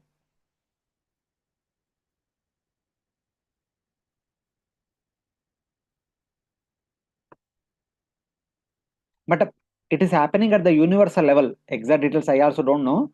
But it is called, he is the presiding deity of that day. So that day belongs to him. So आज के लिए हमको कुछ प्राप्त करना है तो उनको प्रार्थना कर सकते हैं. He is there to help us.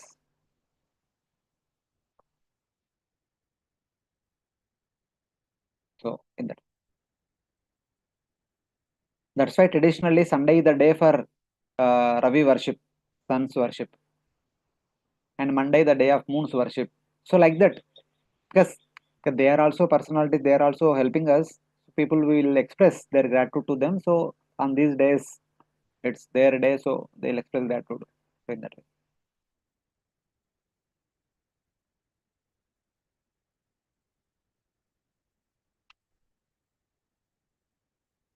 Okay, we'll move on to the next one. Is everyone is following what we are discussing, or is it going overboard? And because all of us need to do this course, so simply sitting there. Yes, Prabhu. All the devotees are okay. What were the feedback? Are they what they are saying? Prabhuji, I can, as your respected selves is presenting so authentically and so satisfactorily, and especially by the questions, by Akshobhya Prabhu, Adityaram Prabhu, Harinarayan Prabhu, Madhusundar Prabhu. So we can see, Prabhuji, that devotees are really relishing and are very attentively. I was surprised that hardly any of the previous meets or Bhakti Vaibhav, units. So many questions in each session. Even between the sessions also, normally devotees don't ask so many, but so many devotees are asking so many nice questions also, and you're answering also, Prabhuji, so satisfactorily. If you allow, Prabhuji, can I ask one question, Prabhuji? Mic is open for you only. So, Prabhuji, how, as you were mentioning, that we are not still found the reference, Srila Prabhupada mentioning this gold taken out from earth and that made the earth imbalanced and then fall down in Kapodaka. Okay. And also you're mentioning that Bhumandala actually is the thing, because I heard earlier His Grace Balaram Shakti Prabhu, he was referring to Srila Bhaktisiddhanta Saraswati Thakur's comment when he visited Adi Keshav temple in Mathura, that where Varahadev was shown having a disc actually on his tusks. Madhura, they say in Madhura, the Varahadev is having the disc. I also not seen that. I did not go to the temple. I should go once. In Madhura, it is there, I suppose. So then, how to love? We have respect for Srila Prabhupada's lotus feet, little bit. We are trying. But we also hear, Prabhuji, this that, Trikaladarshi Acharya is beyond the 4 defects of human errors. Prabhuji, don't take seriously. See, there are few things we need to generalize looking at the audience. Our philosophy is very hi-fi. Even many times, Gopa Kamad, we say, na?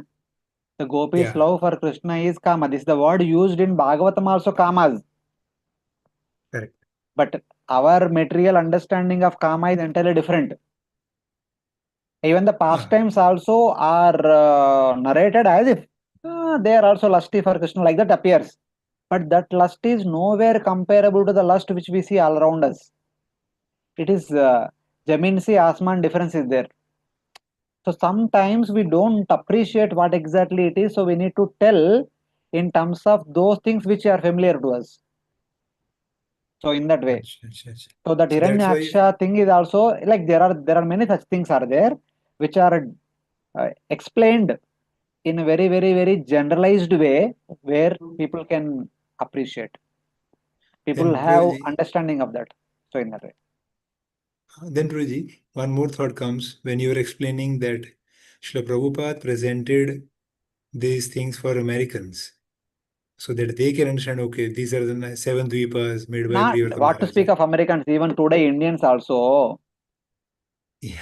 Today, for the Yeah. first time, many of our Bhakti students are going deeper into this section, even though this section is the Bhagavatam. Heartfully tell me, how many of us have studied this before? I never. Then, we being devotees, after spending so many decades in the Bhakti, and also, most of us maybe between 30s and 40s. So, Yes, Guruji. we are no better than any Americans. I just mentioned at that time, the immediate audience was Americans. They may question, what is this, what is this? So, Prabhupada does not want to get into all technical details. Prabhupada's point is, I only have less time, I need to give Bhakti as possible. So, some things which are beyond our sense perception, he made them into perceivable things so that people will not have a lot of questions. If people start asking so many questions, technical things, the Prabhupada does not have much time to discuss Bhakti. And Guruji, then my question actually was, we also hear that an Acharya, when he comments or writes something, it is an offense to say that it is specific people oriented and specific time and place circumstance oriented. No, it is going to last for 5,000 years later also, etc., etc. That's what I'm saying ना 5,000 years तक भी people का mindset वही है. आज हमारा भी mindset वही है. हम उससे भिन्न नहीं. So इसलिए don't worry. This is basically not exactly for Westerners. This is for the modern minded people to help them connect. So if we start talking about this Bhumandala beyond sense perception, if we talk them, they will say already Bhakti itself is not required for me. You are talking about all these fairy tales. All the more I will say I don't want Bhakti only. The modern youth are very smart. So it's okay. Don't worry. We are not questioning the credibility of Prabhupada. We are not this thing. Because that is required. That is even what to speak of Prabhupada is predecessor Acharya. Srila Bhaktivinoda Tagore also wrote a book, Krishna Samhita. He also generalized many things. Because people were at that time were influenced by British education. All the intellectual people were influenced by British education. उनके लिए उनका terminology में he wrote the books, generalizing many of the things. The Bhagavatam talks about Satya Yuga, Treta Yuga, Kali Yuga, Dwapara Yuga, like long life time span. Na? He said, no, it is not that much, it is small only. Like that, there are many points are generalized. The reason is not that they are not Tirukaladarshi and all. That is bridge pitching. हम बोलते हैं ना, by chanting Hare Krishna, your stress level will come down, your mind become focused. But the devotees are those who are maximum in stress. Okay, so this helps me understand that for bridging the gap with new people and not making them feel it is fairy tales and all that. Acharyas they do this.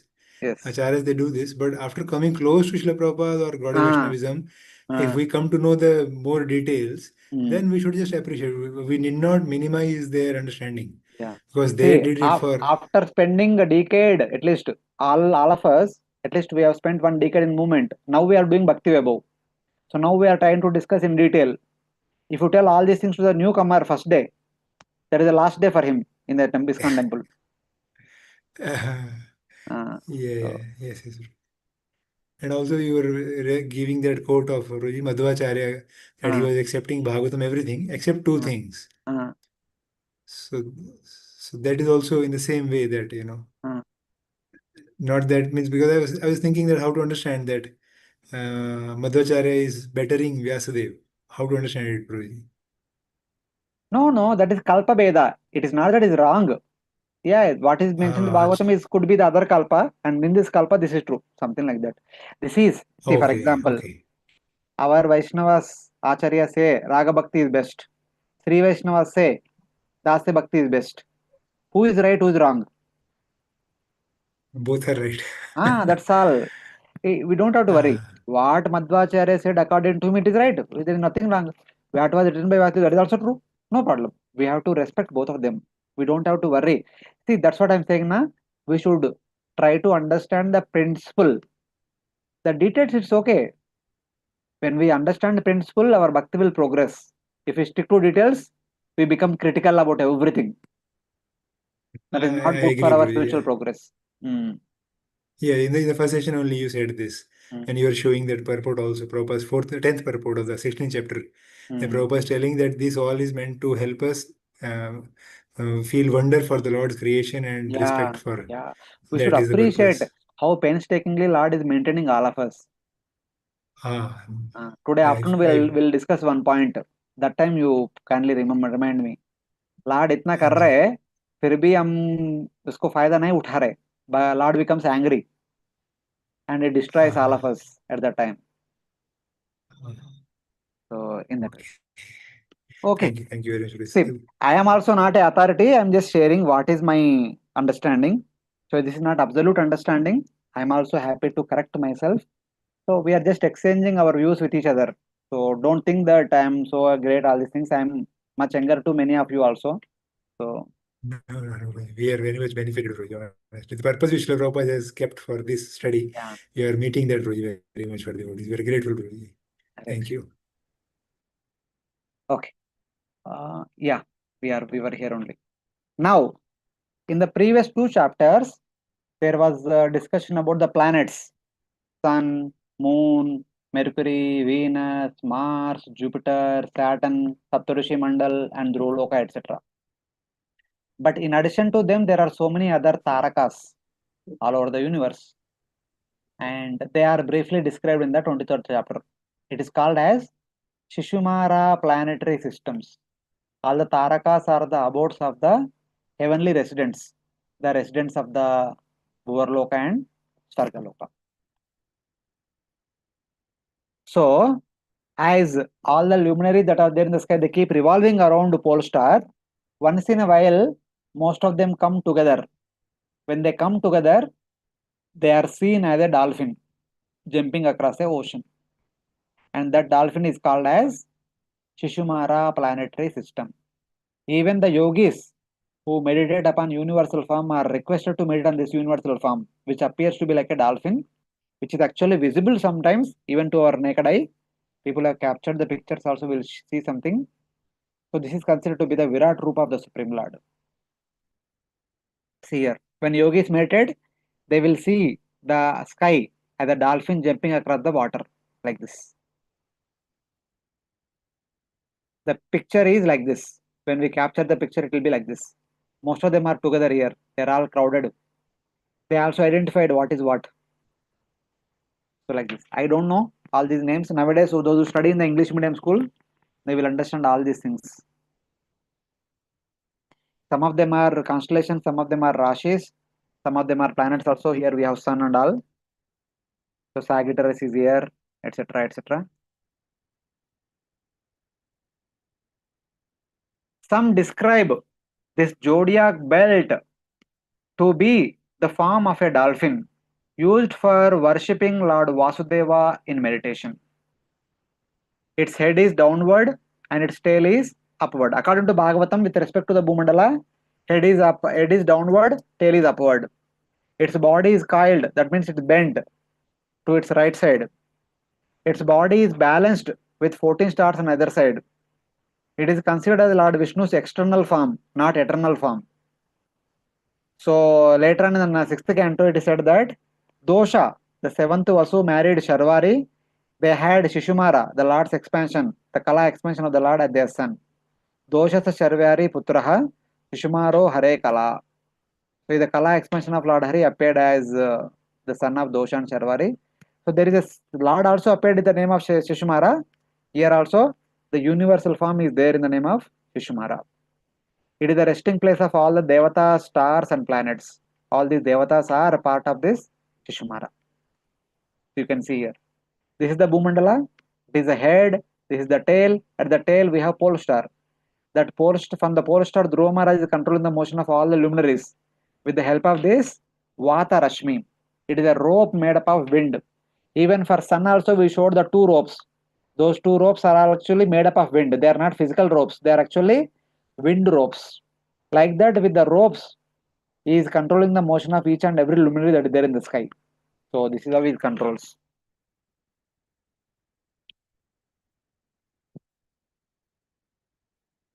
So when Bhagavatam is saying that the yogi sees it as a dolphin jumping across the ocean, and Bhagavatam also says that head is downward and tail is upward.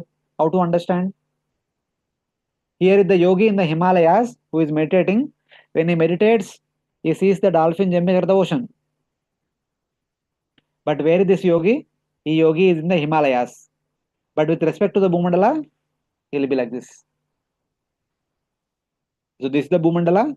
The head is downward towards the Bhumandala. Tail is upward towards Dhruvaloka. So like this. So in this Shishumara, who is where? On top of the tail is Dhruvaloka. Within the body of the tail, Prajapati, Daksha, Agni, Indra and Dharma. Indra's abode Amaravati is there within the body of the tail. At the base of the tail, where the tail is joining the body, Data and Vidata residing. On the hips, Saptarishis.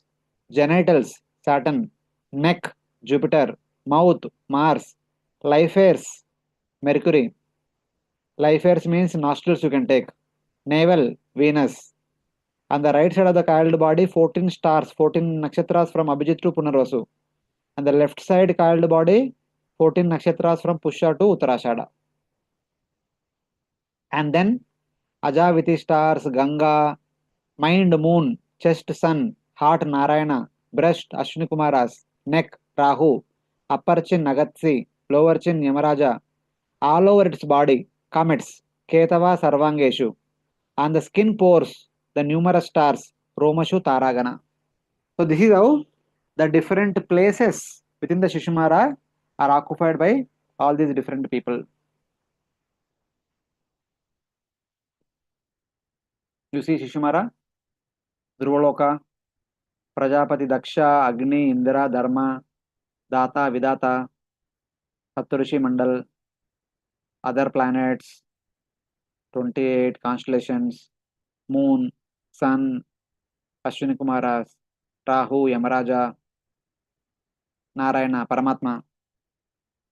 So like this, all these are indicated to be at different positions.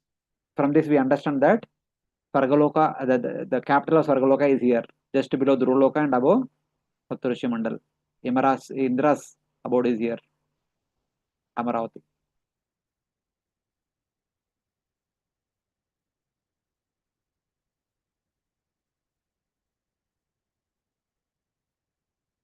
And also, the location of the 28 nakshatras are also mentioned here in one of the verses in the chapter. So there also can be seen here. Where are they located?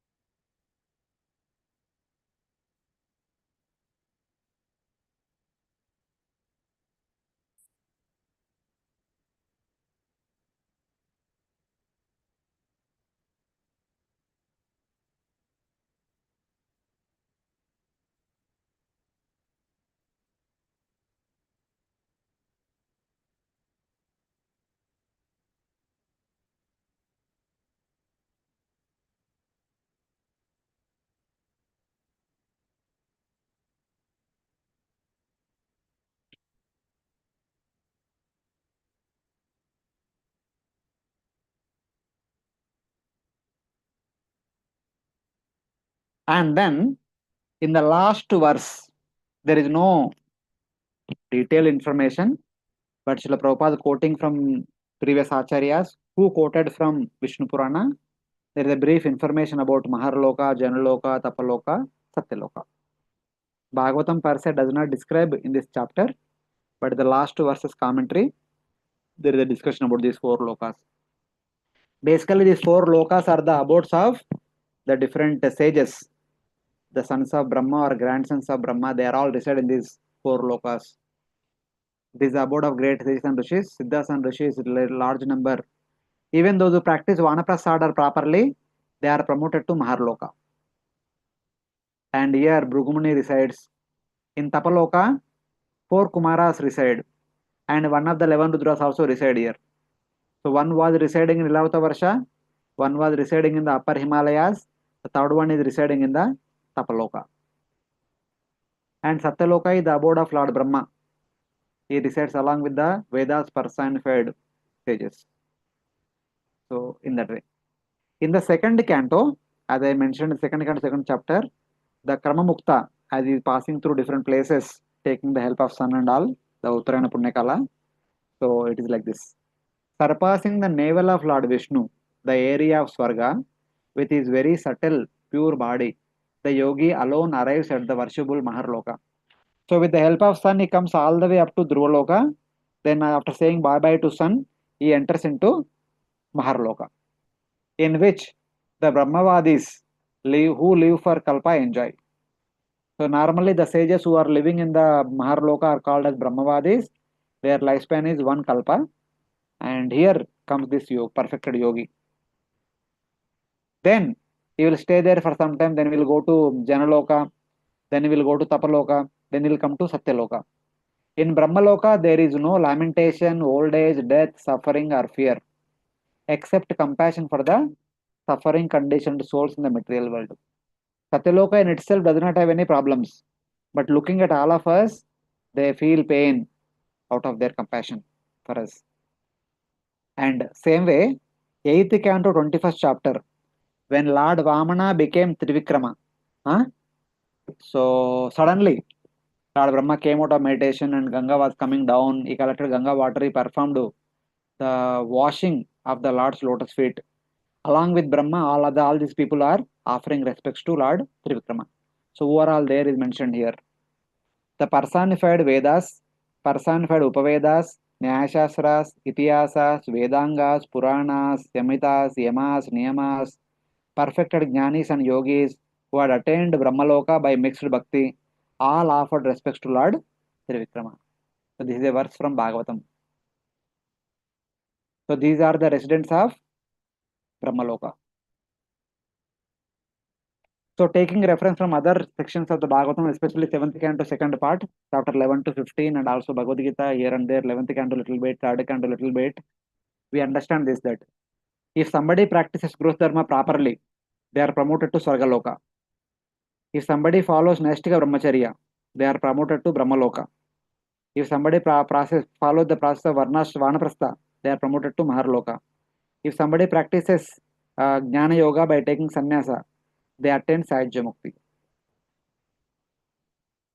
And those who go to Sahajya, they follow the path of light. They come to Brahmaloka as we saw in these verses.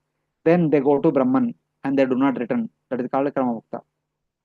And a path of darkness. Those who wish to go to Pitraloka or Sargaloka, they follow their sadhana, taking the help of sun and moon during that time. They go to moon or they go to Sargaloka, enjoy. And when their piety is over, they come back to Bharatavarsha. So like this. So basically, for every sadhana, there is a destiny. Everything that we do in the material world, there is a predestined destiny is already decided. So if somebody is interested to go to that place, they need to take up that sadhana seriously. So this is our universe. The lower half is filled with Garbhodaka ocean, upper half is filled with all these things.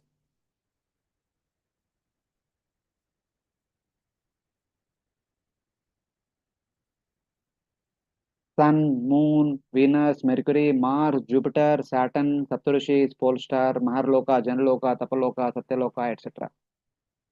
Satyaloka is the abode of Lord Brahma.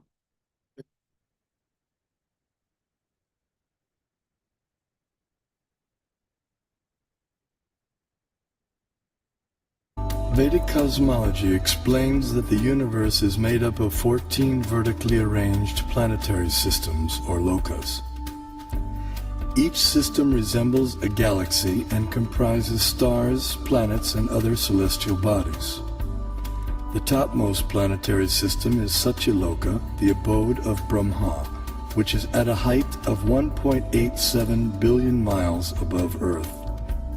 Below this Satyaloka planetary system is the Tapaloka planetary system, the abode of the ascetics, which is at a height of nearly 1 billion miles above the Earth. Here the ascetics live in a solitary, serene environment conducive for yoga and meditation on transcendence. Their disciplined life of joyous austerity prepares them for returning back to the non-material world.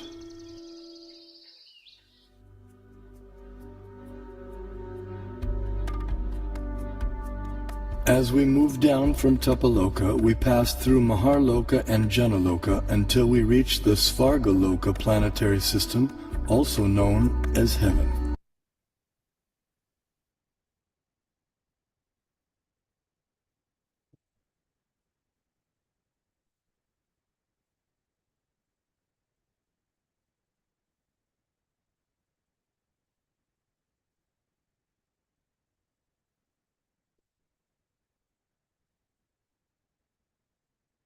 So in this way, all these upper planetary systems are described.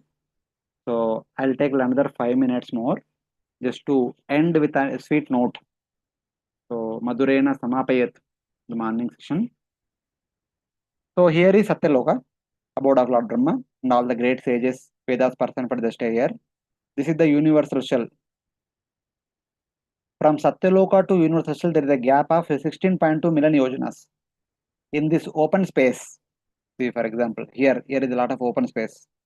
Here, somewhere here, there is Mahavaikuntha, which is the abode of the Manvantara Avatara. Whoever is the Manvantara Avatara for a particular Manvantara period will stay here in this particular place. That is being described, hinted in the Bhagavatam at various places. Let us see now where all. It is created by Lord Vaikuntha in order to please Mother Lakshmi. So it is explained in relation to the fifth Manvantara Avatara. He was the son of Shubhra and Vaikuntha. He is known as Vaikuntha, Lord Vaikuntha. After his marriage, for the pleasure of Mother Lakshmi, he brought the Vaikuntha from the spiritual world into the material world and they were residing there. Like that for every time. Every Manvantara Avatara is there, they will bring their own Vaikuntha from the spiritual world. Like Lord Krishna brings his own spiritual Goloka. Lord Rama brings his own spiritual Ayodhya. So Manvantara Avatara also brings his own spiritual abode. And the extensive details of this Vaikuntha are described in the third canto. Third canto, chapter 15 and 16, the Kumaras trying to have darshan of Lord Vishnu. It's all happening in this Mahavaikuntha just above Satyaloka. It is also hinted in second canto, 5th chapter. Burloka Kalpita Padhyam Bhuvarlokasya Nabita. Bhuloka is the feet. Bhuloka and Atalavita, they are all part of the feet. Bhuvarloka is Nabi. Sargaloka is chest. And Maharloka is, Sargaloka is the heart. Maharloka is the chest. And then Janaloka is the throat. Tapaloka is the two lips. And Satyaloka is the forehead. Two. But Brahmaloka Sanatana. Above Satyaloka, there is something called as Brahmaloka. This Brahmaloka is not Lord Brahma's Loka. Brahmaloka is the abode of Parabrahman. So in that way. And it is eternal.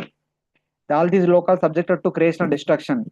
But this is eternal. It is not subjected to creation and destruction. When Lord comes, it comes. When Lord goes, it goes along with him. The same thing is also mentioned in Laghu Bhagavatamrita. Rupa Goswami mentioned that Mahavaikuntha Lokasya Vyapakasya Vyatmana Prakatikaranam Satya Upari. It is situated above Satyaloka. So like that. Here is this Vaikuntha, where four Kumaras went to have darshan of Lord Vishnu and cursed by the in the process they cursed Jai Vijaya.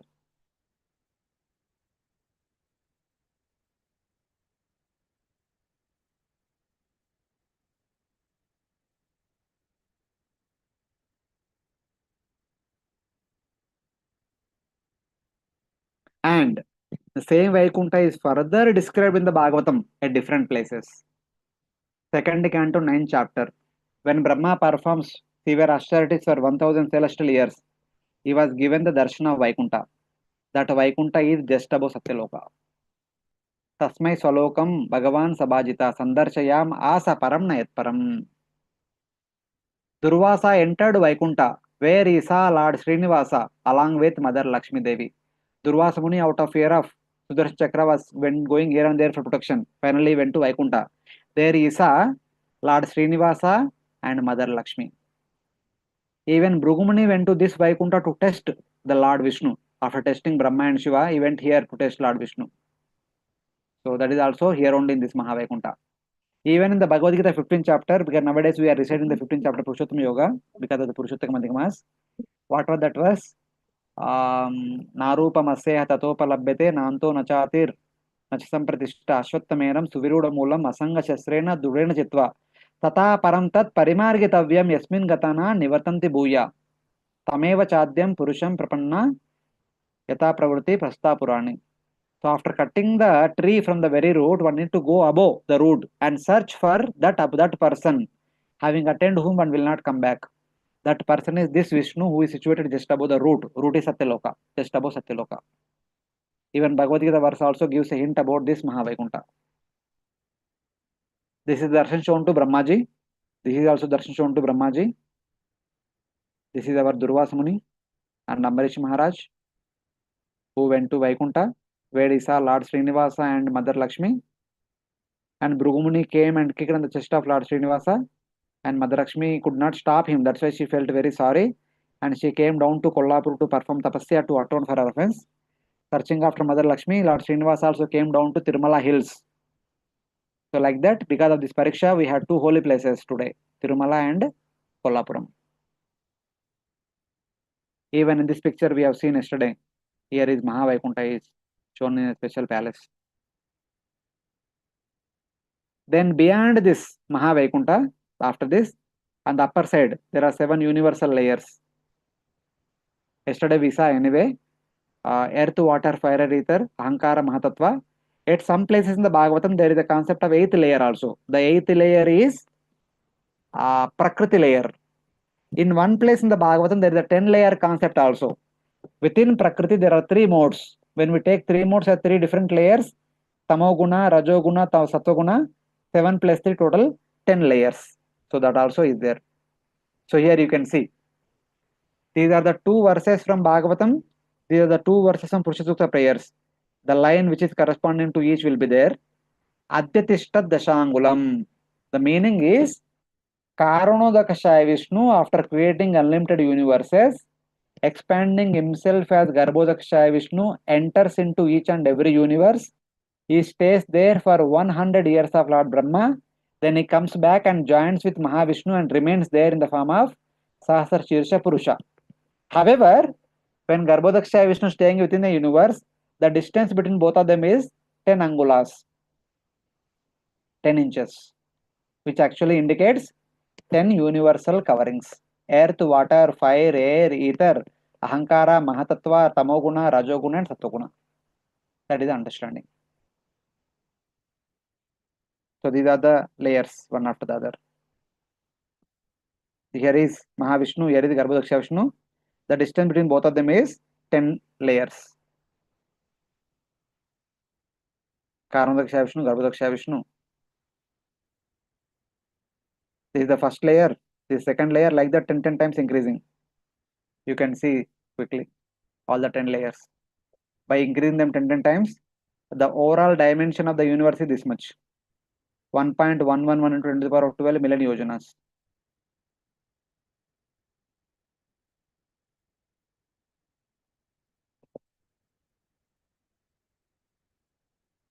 So beyond these 10 layers is Brahma Jyoti. So Brahma Jyoti is here. Within Brahma Jyoti, we have the abodes of Sadashiva and Durga Devi. And beyond them, we have all the unlimited Vaikuntha lokas. Then Ayodhya, Madura, Dwaraka, Goloka, like that. They are going one above the other. So in this way, all these things are indicated in the Bhagavatam. So we get a brief understanding of all these things here. These are all some dimensions, may not be so much interested. These are all different lokas within this area. This is our universe. If you draw everything according to the dimensions, this is our universe. The lower half is filled with water, and this is Bhumandala. This much only the height of the Lokaloka Parvata. Even though many pictures we showed the Lokaloka Parvata always to the top of the universe, but in reality, this much only. Here is the first circle, that is Dhruvaloka. Second one is Maharloka, Janaloka, Tapaloka, Satyaloka. This area, when you magnify and see, it will be like this. This is Bhumandala. Within the Bhumandala 7 lower planetary system, this is Sun. Below Sun, we have Rahu Ketu. Above Moon, constellations, Venus, Mercury, Mars, Jupiter, Saturn, Saptarushi Mandal, and Dhruvaloka. This is Lokaloka Parvata on either side. So like this, our universe has been explained in our Bhagavatam. So till now, we have covered 21, 22, 23 chapters. These are all small chapters. That's why we could cover. Yeah, we'll stop here for the morning session. The devotees want to ask some questions, you can ask. Or you want to ask questions after the break when we join again. Both are okay for me.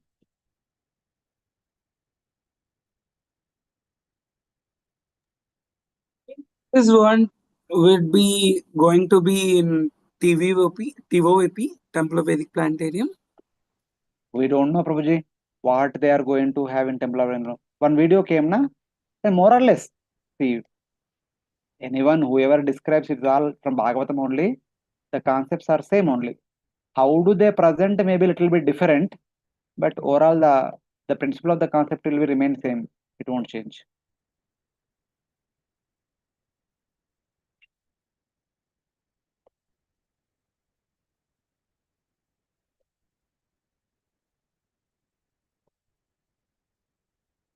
Okay. Anyone else? Any questions in relation to what we discussed? Shishumara planetary systems and upper planetary systems and Mahavaikuntha.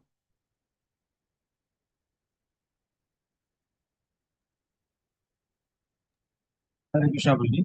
Yes, Prabhuji. So we hear that Dhruva planet was earlier the Vishnu Loka, and simultaneously Mahavishnu is also there. No, not Mahavishnu. Mahavishnu. Dhruva was the originally abode of Kshirodakshaya Vishnu, the third Purusha Avatara. See, Mahavishnu will be outside the universe. See, he is Mahavishnu here. Garbhodakshaya Vishnu is here. In Dhruva somewhere here, Kshirodakshaya Vishnu will be there. Kshirodakshaya Vishnu is the Gunavatara. He is the responsible to maintain the universe. It is his duty to maintain the universe. The maintainer of the universe is staying in Dhruva. Mahavaikuntha Loka was also there simultaneously. Mahavaikuntha Loka is Manvantara Avatara. There are 14 Manvantaras in a day of Brahma. The Manvantara Avatara will stay in the Mahavaikuntha Loka. That is different. Don't mingle both of them. Okay? Yes.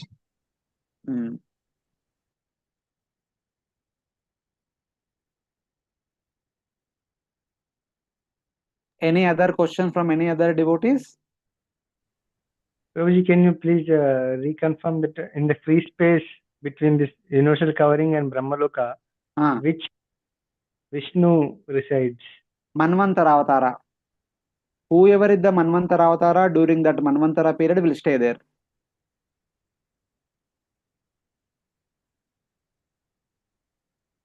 Okay, that means every Manvantara, one different personality will be there.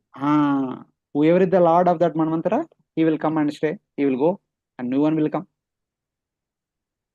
Okay. So in this way, within our universe, there are 3 Vaikunthas. One is above Satyaloka, one is Dhruvaloka, one is above Lokaloka Parvata. Lord Hari resides above Lokaloka Parvata. So 3 Vaikunthas are there within our universe.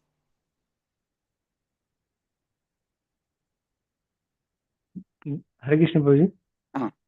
They are also comes under the Bhauma Sarga? No. See, Vaikuntha is Vaikuntha. It no need to include in part of Bhauma Sarga and all. Okay.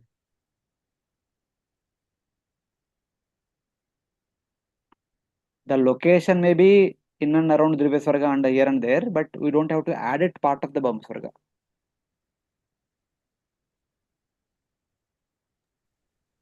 And what will be there inside the water pool?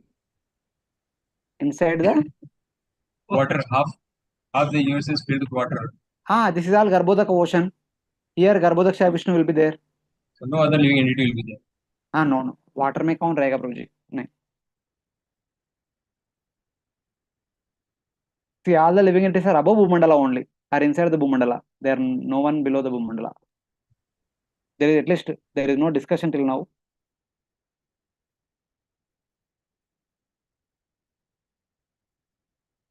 There could be some exception, but in generally may not be.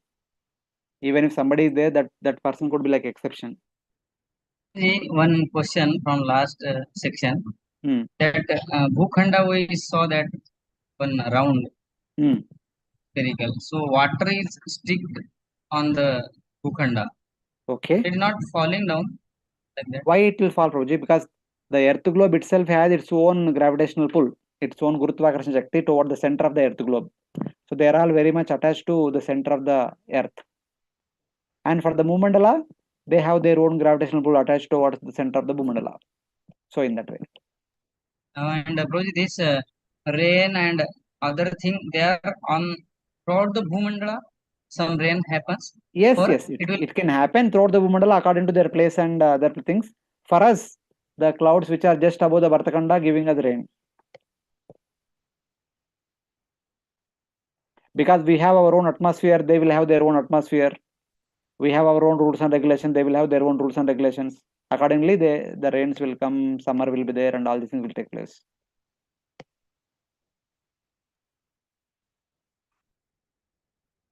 Hare Krishna Prabhuji.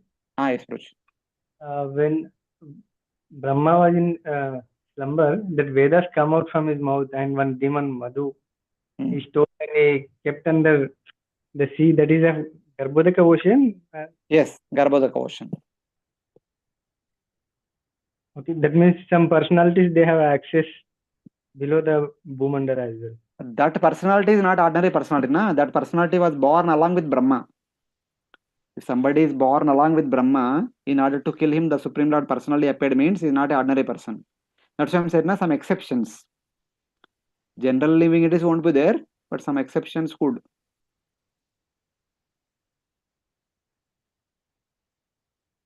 In the pastime of Chatuskumara, this happened. This is the free space. There only in this Mahavaikuntha, same Mahavaikuntha. That means the Jiva falling down applicable here or no? Generally, we Jiva falling down and all, no, we don't want to get into that now. You can discuss later on. I don't want to discuss.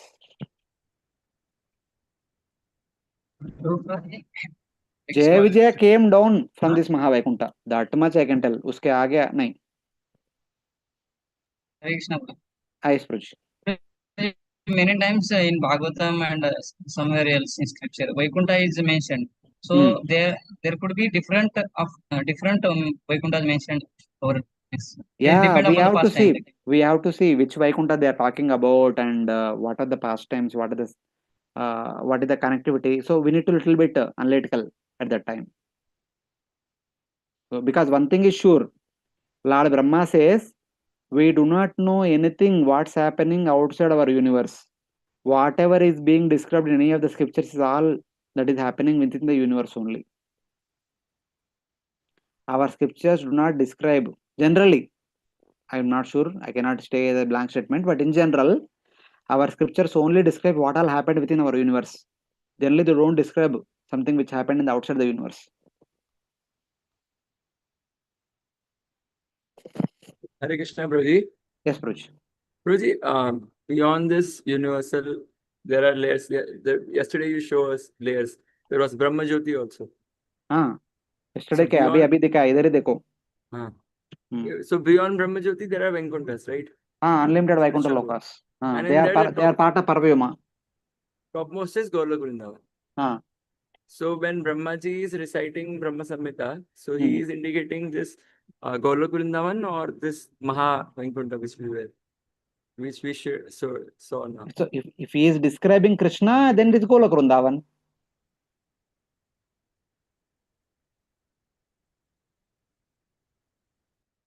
If he is describing Vishnu, that could be Vaikuntha. So whom he is describing decides which abode he is talking about. There in Brahma Samhita, he talks about Golok Vrindavan only with all the lotus petals and all. That is about spiritual world only.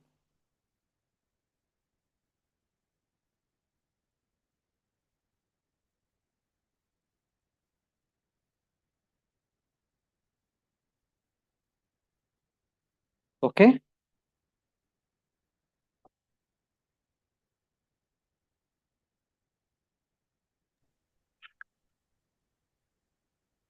Prabhuji, one clarity I wanted.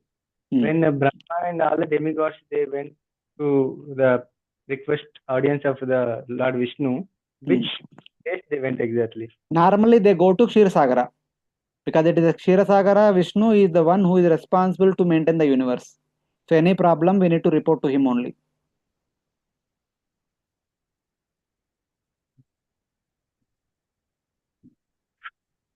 Prabhu, when Akrura saw this vision of Mahavishnu, he saw Brahma worshipping Mahavishnu. So how that happened?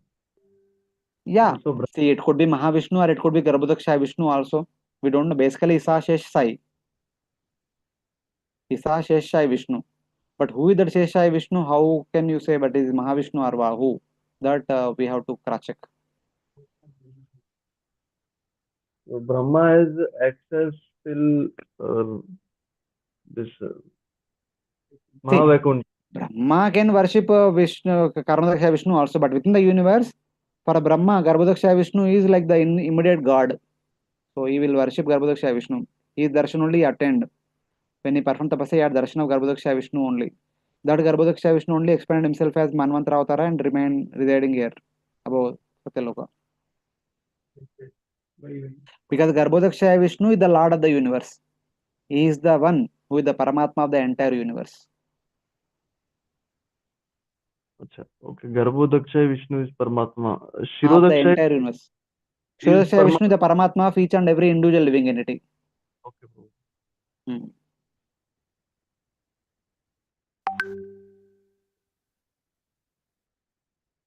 Okay. Okay, Prabhuji, we'll take a break and we'll join again around 2:30. I have just a couple of signatures are left. I need to get them. So now it is already 1:20. We'll meet at 2:30 and we'll continue our discussion from 2:30 onwards. Hare Krishna. Thank you very much.